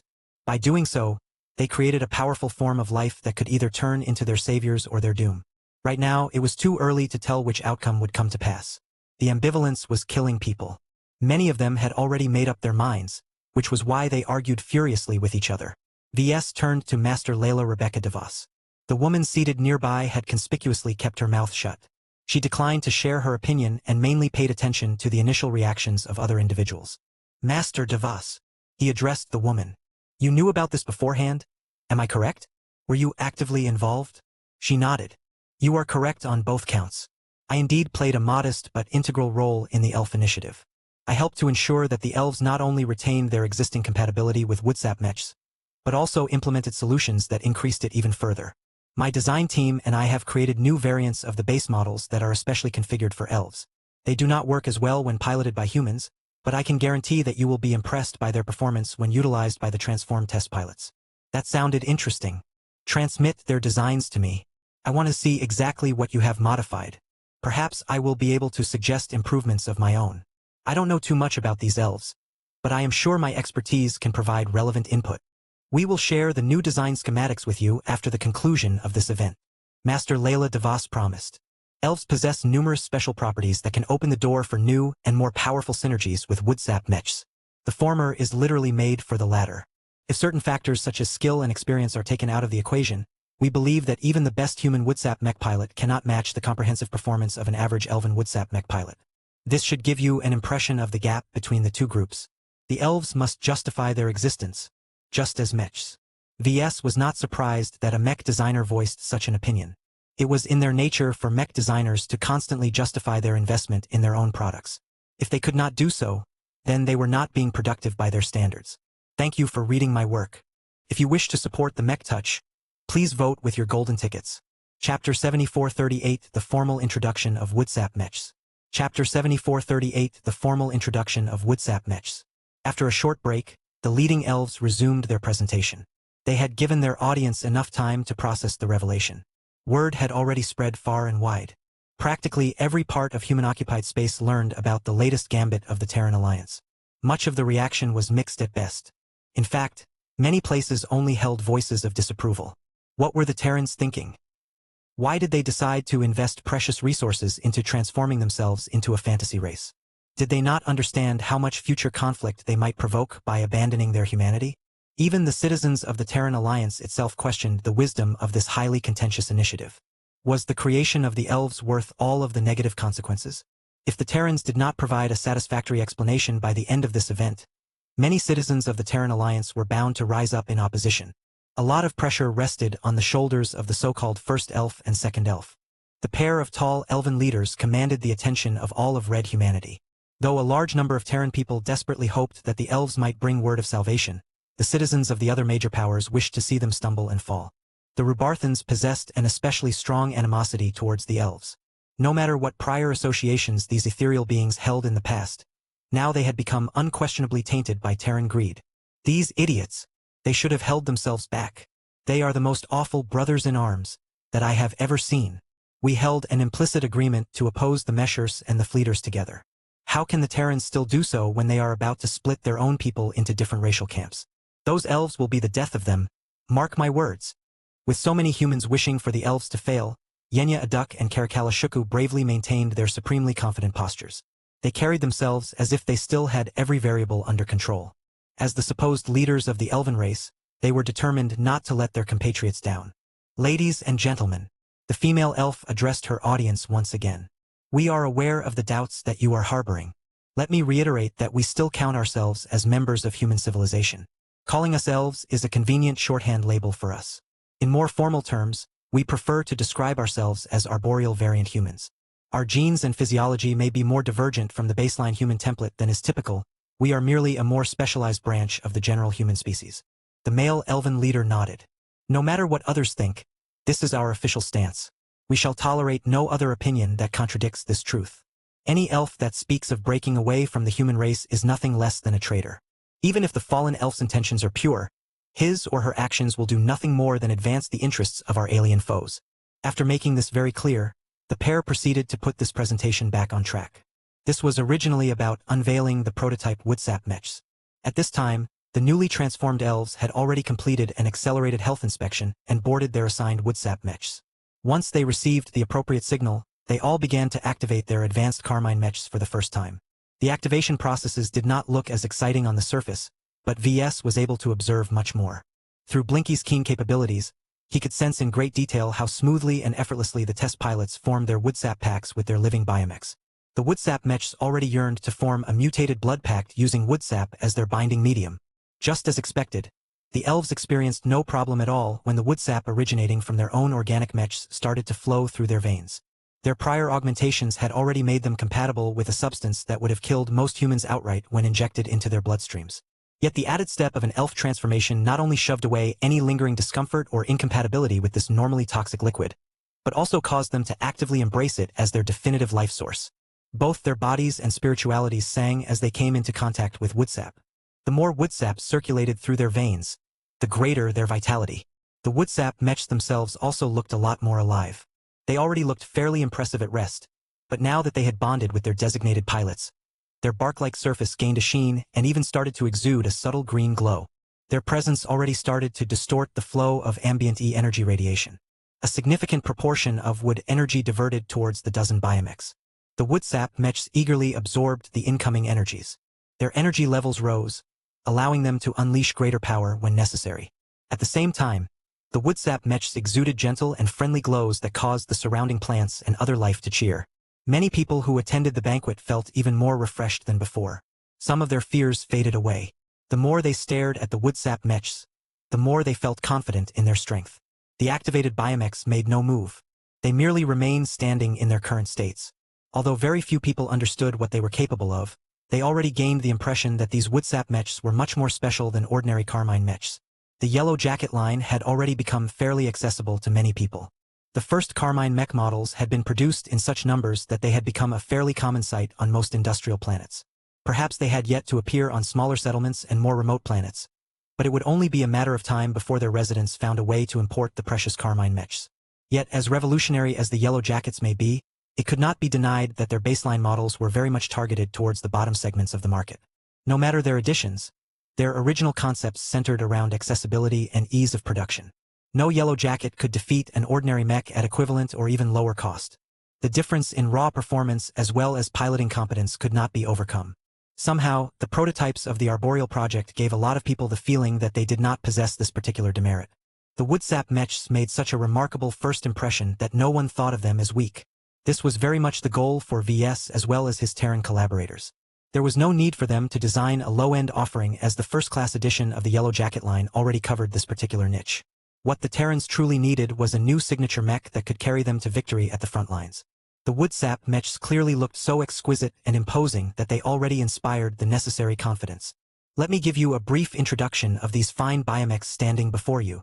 Yenya a duck spoke even as she continued to hold the Grail of Rebirth in her hands. These prototypes are the early fruits of our first formal collaboration with the founder of the Red Collective and the voice of his generation.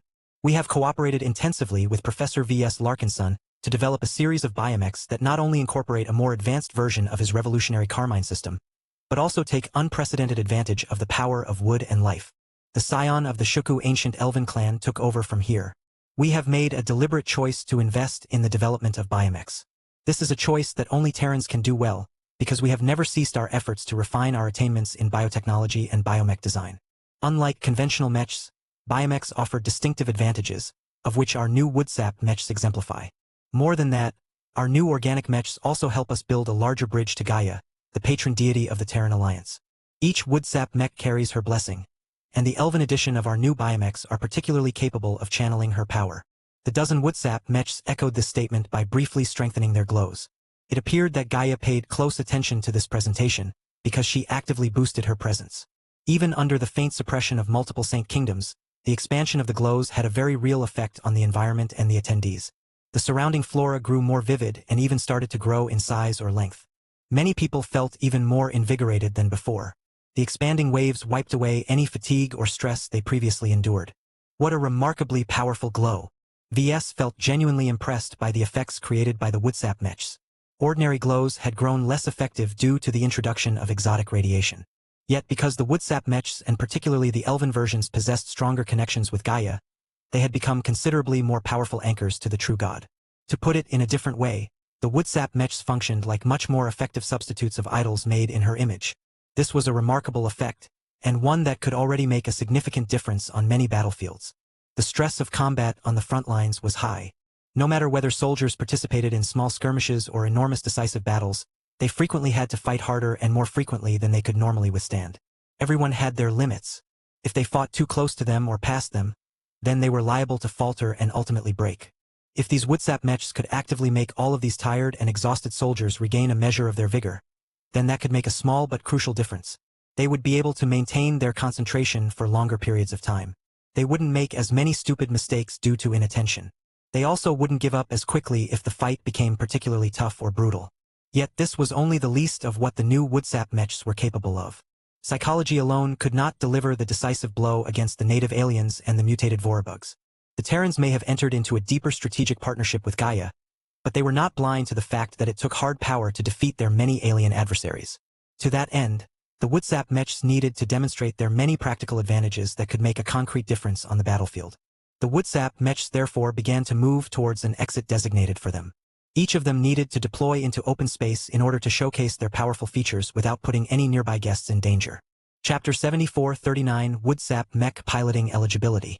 Chapter 7439 Woodsap Mech Piloting Eligibility. The Woodsap mechs flew into empty space and stationed themselves a fair distance beyond the transparent view screens. Of course, the Terrans had implemented many redundant security measures, from multiple layers of Azure energy shields to a set of giant emergency low-grade superdimensional shutters. In order to gain a better view of the upcoming demonstration, many attendees rose from their seats and departed from their banquet tables. They all moved closer to the reinforced windows or approached one of the terminals that displayed a large amount of relevant technical data. Though VS led the development of the Arboreal project, the collaboration model proposed by the Terrans meant that he did not have as much control over the actual expression of his products. The Terrans very much demanded control over the final configuration and details of the various variants and editions of the base model.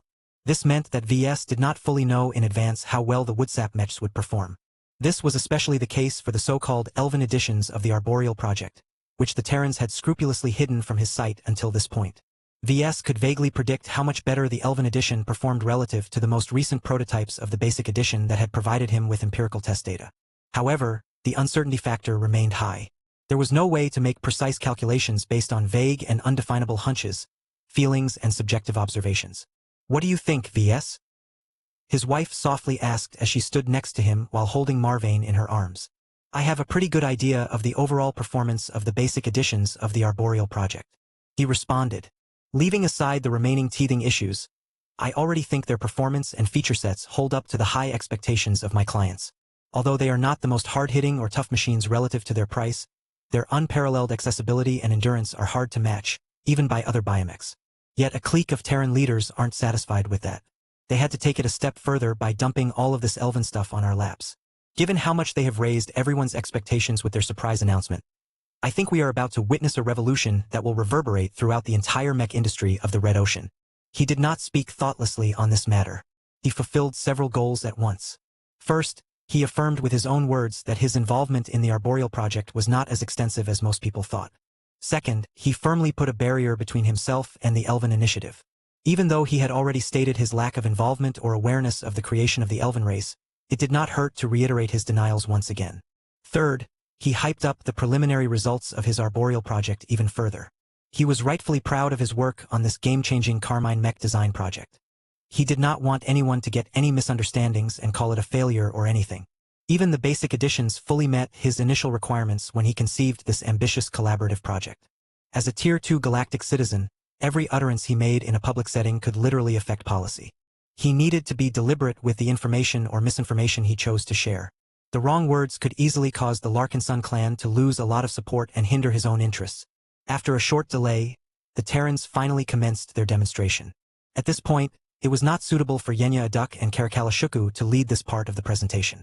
The first and second elves clearly positioned themselves as the spiritual and administrative leaders of the nascent Elven collective. Neither of the two possessed any mech designer qualifications, so how could they possibly boast about the features of the Woodsap mechs? In fact, VS should be the one to explain the performance of his own works, but in the interest of separating himself as much from the Elven initiative as possible, the Terrans put forth their own to take over this duty. Master Layla Rebecca DeVos confidently stood before the central window and began to speak. The mechs of the Arboreal project are defined by their numerous special systems. Each of them are praiseworthy by themselves, but when they are combined in a single biomech, their synergies can turn the impossible into reality. Let us begin not with the famous Carmine system, but the newer and less tested Hibiscus system. Projections appeared over her head that shared a few key information points about the proprietary Terran control system. As you are all aware, one of the disadvantages of Professor Larkinson's Carmine mechs is that they do not instantly grant their bonded humans the necessary skills to pilot them effectively. Skills must be earned the traditional way. This is normally not an issue during the Age of Mechs, but in the tumultuous years of the Age of Dawn, this is not acceptable for our purposes. We cannot delay the deployment of valuable Carmine mechs by 5 to 10 years just to wait until their designated pilots have completed their formal training programs. No, in order to convert freshly produced Woodsap mechs into combat-effective units as quickly as possible, we have chosen to incorporate a parallel control system to their designs that elegantly solves this problem. The dozen Woodsap mechs began to showcase their excellent precision and control. They flew around in rigid formations. Their trajectory incorporated loops as well as sharp turns. Yet no matter how fast or complicated their maneuvers, they never looked out of place. The machines did not more than fly around. They began to demonstrate their agility and responsiveness by throwing a mech-sized ball between each other. Their movements became remarkably more human-like in process. The way they contorted their individual limbs and torso sections made it seem as if they turned into genuine human athletes. This was a level of mechanical control that could never be accomplished by untrained or poorly trained mech pilots. It was too easy for those with insufficient skills or genetic aptitude to overshoot their movements or fail to maintain the precision necessary to catch and throw a simple ball. Before you ask, many of the candidates selected to pilot our new Woodsap mechs are indeed potentates, many of whom have graduated from more mundane mech academies. The Terran Master said. Yet none of the elves piloting the biomechs before you are part of these batches. I can personally verify that none of the 12 elven pilots possess compatible genetic aptitudes, and that they have never undergone any systematic piloting training beforehand. All they have received after entering their new training program are essential theory lessons needed to safely handle their new biomechs. The implications were very clear. None of the recently converted elven Woodsap mech pilots had undergone any qualified mech piloting training. Let alone attending an academy, they did not enjoy more than a couple of months of intensive theoretical cramming sessions. Master DeVos shared an even more astonishing fact. I can also assure you that this is their first time that they have actually piloted a real mech of any kind. This is literally their first practical mech piloting session. That truly came as a shock to most people. Though the more clever guests had already deduced this logic in their heads, the actual performance of the Woodsap mechs still contradicted everything they previously thought about mechs. Ordinary ground pounders turned into Carmine mech pilots could never make such sharp and precise movements with their yellow jackets. Especially in so little time. The new control system developed by the Terrans truly reached a level of effectiveness that not only made it useful, but also provided a huge amount of value to their military sector.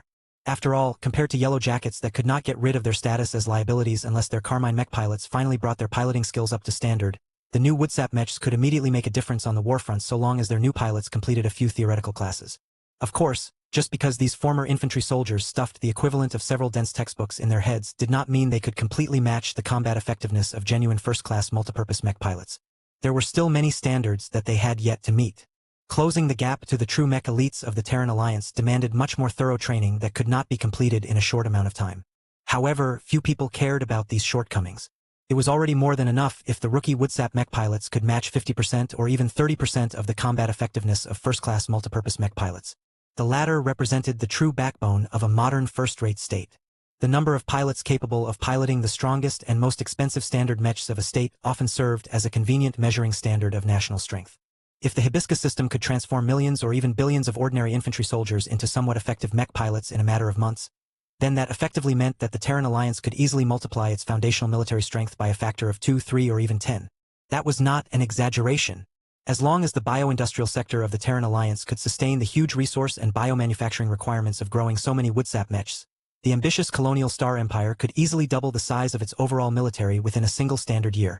Many Terrans and foreigners who had been invited to witness this historic presentation quickly understood the frightening implications. Manpower is not a limiting factor anymore. One of the representatives of a subordinate second-rate state uttered in realization. This Hibiscus system not only solves the most severe flaw of Carmine mechs, but also further expands the manpower pool for Woodsap mechs beyond the first-class citizens of the Terran Alliance. If the most important prerequisite for a human to quickly reach a sufficient degree of combat effectiveness with a Woodsap mech is being a qualified soldier, then there is no reason to limit eligibility to first-raters.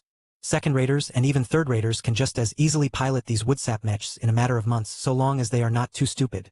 Many people with strong interests in second-rate or third-rate states perked up after making this realization. If the Hibiscus system was truly so effective, Then the distinction between first-class, second-class, and third-class Woodsap mech pilots became irrelevant.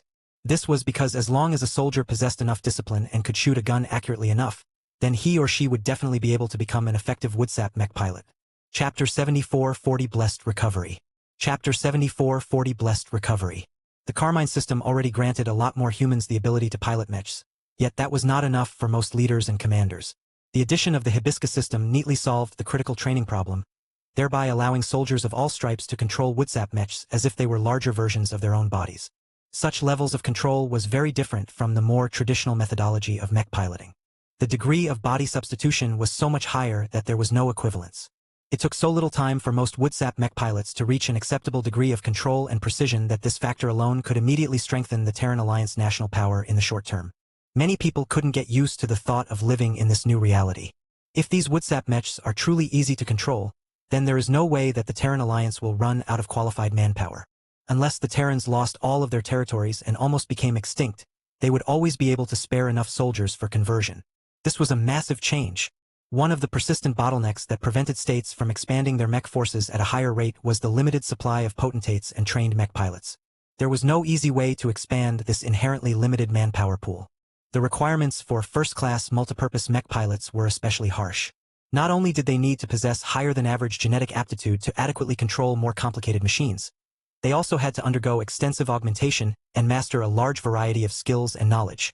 Even if the Terrans lowered their standards and focused on fielding large amounts of specialized first-class mech pilots, the inherent power and technological sophistication of their machines still demanded a lot of time and effort to transform them into worthy combatants. For centuries, these conditions along with the prohibition on fielding warships limited the degree in which first-rate states could project their strength. The rules had changed. While the Terran Alliance had recently begun to reintroduce warships of their own make into their armed forces as of late, this was still a reluctant process. The long years of the Age of Mechs had caused them to lose much of their institutional knowledge and traditions related to fielding a formidable space navy. The Common Fleet Alliance had stolen everything they could grab at the end of the Age of Conquest while eradicating all of the stuff that they could obtain. Under the 4 centuries that followed, the CFA meticulously tried to stamp out any hint of warships from the ranks of the subjugated states. Of course, the Terrans did not give up so easily, and unlike most groups, likely possessed the means to engage in warship development in secret. Still, such covert activity could never match the splendor of the previous ages. The Terrans undeniably lost much over the generations. It would take even more generations just to regain their strength in this newly restored sector. Not that it mattered all that much. To be honest, the Terrans no longer possessed the eagerness to regain the awesome and indiscriminate might of warships. The Big Two had a good job of suppressing humanity's yearning for warships and encouraging the worship of mechs. Even if the Age of Mechs had passed, many people still looked up to mechs and their heroic pilots. The ultimate dream for many children and adults was not to command an indomitable battleship, but to ascend as mech pilots and become the new gods on the battlefield. This also aligned better with the Terran Alliance's strategic direction. Unlike the Greater Terran United Confederation, the colonial successor was only a fraction of its parent size. It took a huge amount of territory, resources, industrial capacity, population, and more just to pump out warships in great numbers. The current Terran Alliance could not produce entire fleets so easily, let alone replenish the hulls lost in the ongoing conflicts. For better or worse, mechs still remained the most practical and cost-effective means of waging war in the current place and time. The heavy investment in the Arboreal project made a lot of sense from this perspective. The only complication that threw these calculations off was the elf variable. It seemed almost unnecessary compared to the existing foundation of Woodsap mechs. Many people hoped to obtain a satisfactory explanation from the Terrans by the time this presentation had reached its end. Not that the hosts were in a hurry to provide an accounting for their controversial moves. They first had to get the essentials out of the way. After demonstrating how fluently the rookie Elven test pilots could translate their human body movements into biomech movements, the Woodsap mechs began to demonstrate actual combat maneuvers. They demonstrated various integrated armaments, which weren't all that special in the greater scheme of things. To VS, they just looked like the organic version of integrated laser guns, kinetic guns, plasma guns, and small-scale missile launchers. Their melee combat performance was nothing special either. Though they demonstrated greater flexibility and agility than expected, their physical force exertions were quite mediocre. The Woodsap mechs may have incorporated a lot of advanced and ultramodern Terran technologies, but there was not enough capacity in their designs to excel in these areas. VS and the other mech designers involved in the Arboreal project had no choice. When faced with limited capacity, they could only pick and choose the goodies they wanted more. The products of the Arboreal project therefore aligned closely with the characteristics of the Wood attribute.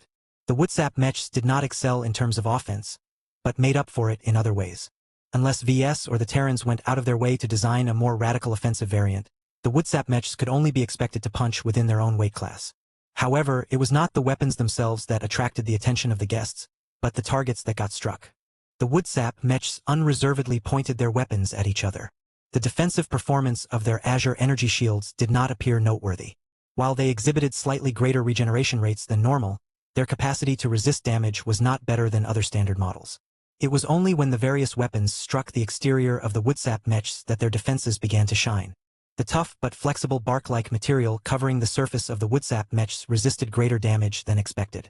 Even if the attacks eventually managed to overcome their resistance, the underlying ebony would still manage to hold on for a while. Every biomech of the Arboreal project is mainly composed of special compositions of wood derived from an impressive calamity plant. Master Layla Rebecca DeVos explained succinctly. Our biotech researchers have refined the original formulas and developed more improvised versions of the original samples.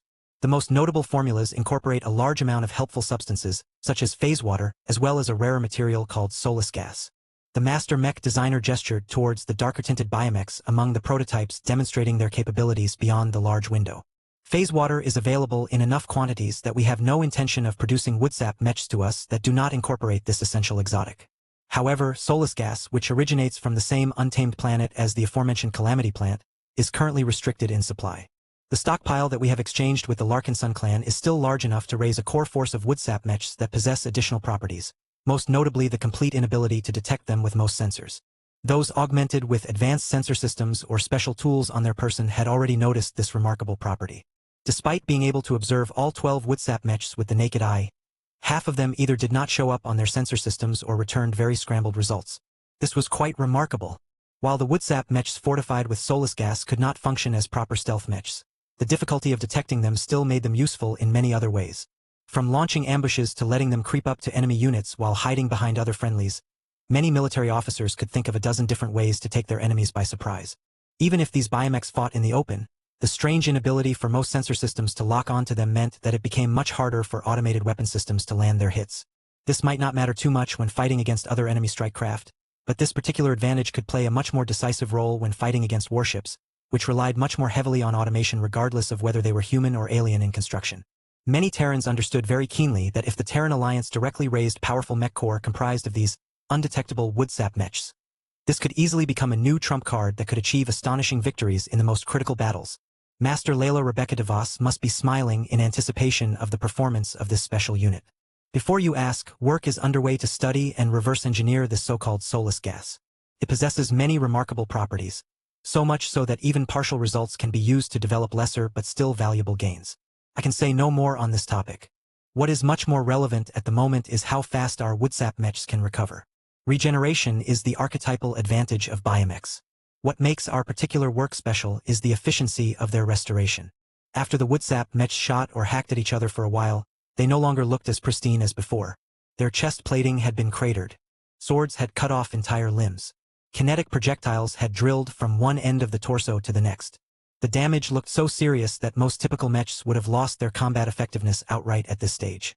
Yet when the same measure of damage was applied to these Woodsap mechs, they still exhibited a remarkable degree of functionality. Even if they could not fight or maneuver as well as before, they hadn't turned into outright liabilities. Not only did the Woodsap mechs show off how well they preserved their fighting power after suffering so much damage, they also began to demonstrate their ability to heal their wounds in the field. Large amounts of wood and life-attributed E-energy surged in their direction. The Woodsap mechs readily absorbed these extraordinary energies and combined them with other resources to conduct rapid triage. TE would begin to shift from less essential sections to more essential ones. All of the external E-energy combined with the biomecha's own conventional energy reserves fueled the regeneration, making it so that the living machines did not have to endure their suffering for an unnecessarily long period of time. While many people were not unfamiliar with the sight of rapidly regenerating biomechs, not many of them could reach this level of speed and efficiency. What impressed VS and others even more was that the Woodsap mechs actually managed to increase their mass. Although the scale was very small, numerous mech designers and other senior professionals still noticed a discrepancy in mass over time. "This is impossible," one of the mech designers uttered in shock. "It is not." Master Layla Rebecca DeVos responded with a smile. "Every Woodsap mech is blessed by Gaia. Even the more basic variants are capable of regenerating small amounts of their structure with her blessing. The Woodsap mechs piloted by our elves carry a stronger blessing. Hence, their regeneration capabilities are even stronger. We will show you exactly what they are capable of in our subsequent demonstrations. So far, the Woodsap mechs only showed off how well they could restore essential functions by cannibalizing lesser functions. This was a desperate measure in the absence of external supplements. What if they did enjoy additional help? Then their ability to recover was much greater. The Terrans directly showcased this advantage by towing Gaia trees in the vicinity. As soon as the weird-looking trees approached the damaged biomechs, they quickly began to break down. The Woodsap mechs actively absorbed the fragments of TE wood and rapidly restored their pristine looks. Fast! Even the most seriously damaged biomech only took less than half a minute to return to full functionality. If the attendees hadn't seen the Woodsap mechs attack each other with live weapons, they wouldn't have believed that they had become half-crippled a little earlier. Chapter 74-41, The Green Belt. Many people genuinely felt impressed by how quickly and easily the Woodsap mechs could reverse their damage in the field. While the mech industry had developed many comparable solutions in the past, many of them came with their own set of complications. Self-repair systems for conventional mechs not only took up a large amount of capacity, but also possessed an inability to repair particularly sophisticated pieces of high technology. They also expended their reserves of specialized materials rather quickly. Biomechs fared a little better in this aspect, but their main bottleneck was energy. The organic machines often possessed superior recovery capabilities, but ran out of juice a lot faster in general. The prototype Woodsap mechs did not magically solve all of these problems, but effectively addressed many of the associated pain points. Master Layla Rebecca DeVos specifically mentioned the word efficiency for good reasons. On their own, the Woodsap mechs showcased their ability to recover from serious damage while draining half their energy reserves. The cutting-edge biomechs relied on the latest advancements on hyper-technology and E-technology to raise the consumption of E-energy as much as possible. Why? Because ambient E-energy radiation was free. The more the Woodsap mechs relied on exotic radiation to fuel their regeneration, the less they drained their more conventional electrical energy reserves. This allowed them to fight for a longer period of time. Out of all of the first-class hypermechs and biomechs released in the Terran Alliance, I can state with certainty that none of them can match or exceed the E-energy utilization rate of our new Woodsap mechs. Master Layla Rebecca DeVos proudly boasted. The biomechs you see before you should not be treated as simple products that happen to incorporate hypermaterials in their construction. They are living organic constructs that not only possess their own souls, but are intricately connected to their pilots, our God as well as the blessed environment around us. Our Woodsap mechs are designed from the ground up to take full advantage of the possibilities granted by the Age of Dawn. This did not sound too remarkable. Many mech designers adopted similar goals shortly after the Great Severing occurred. Yet their results only achieved tentative results so far. Their familiarity with E-energy was not high. They had too little time to build up their understanding of hyper-technology and E-technology from scratch. While VS had no doubt that these clever mech designers could eventually build up their accumulation to the point of being able to design hypermechs that could match the performance of the first generation of Woodsap mechs in this aspect, that would take too much time. Compared to these ordinary mech designers, VS not only possessed an extensive head start in this field, but also enjoyed other advantages, many of which happened to be rare or unique. Aside from that, the Terrans were no slouches in this field either. The Terran Alliance had truly put a serious effort into recruiting their best and most relevant experts to contribute to the Arboreal project. Perhaps this came at the cost of stalling the development of smaller and more private design projects, but that was a price that the Terran Alliance were readily willing to pay. No project was more worthy to receive their best efforts than the first advanced Carmine mech exclusive to the Terrans themselves. The results attained by the Arboreal project cannot be reproduced so easily, the master mech designer of the DeVos ancient clan emphasized. Our Woodsap mechs are not only the recipients of our cutting-edge R&D, but also possess a direct channel to the divine.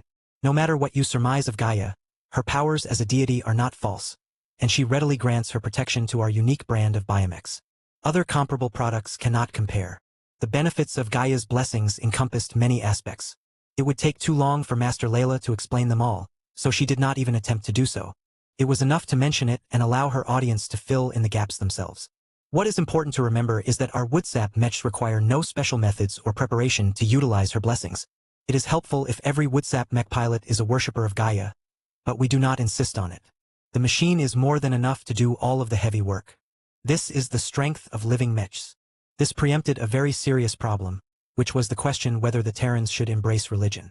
Even the Terrans never formed a consensus on this contentious subject matter. Although a majority of them held the opinion that they had advanced their civilization beyond the point where they still had to depend on superstition, the Terrans still maintained large communities of believers in the old faiths. The coalition of faiths actually maintained a strong presence in the Terran alliance. The Diocese of New Rome, the Brothers and Sisters of the Cross, the Seekers of the Promised Land and the Neocrescent Faith, and many other religious organizations that could trace their roots back before the Age of Stars actually established their headquarters in Terran space. This should not be a surprise. The Terran people and culture most revered old traditions, and none could boast traditions that were older than the churches of the human race. The coalition of faiths experienced greater difficulties in expanding their reach in the other territories of the new frontier. The Rubarthan people possessed a much more individualistic and materialistic culture. They often considered themselves to be more modern and forward-looking than the stodgy Terrans, and therefore favored secularist values a lot more. Besides, the Rubarthan imperial household often regarded organized religion as a challenge to its authority. Its state organs often employed both overt and covert measures to weaken the influence of faith as much as reasonably possible.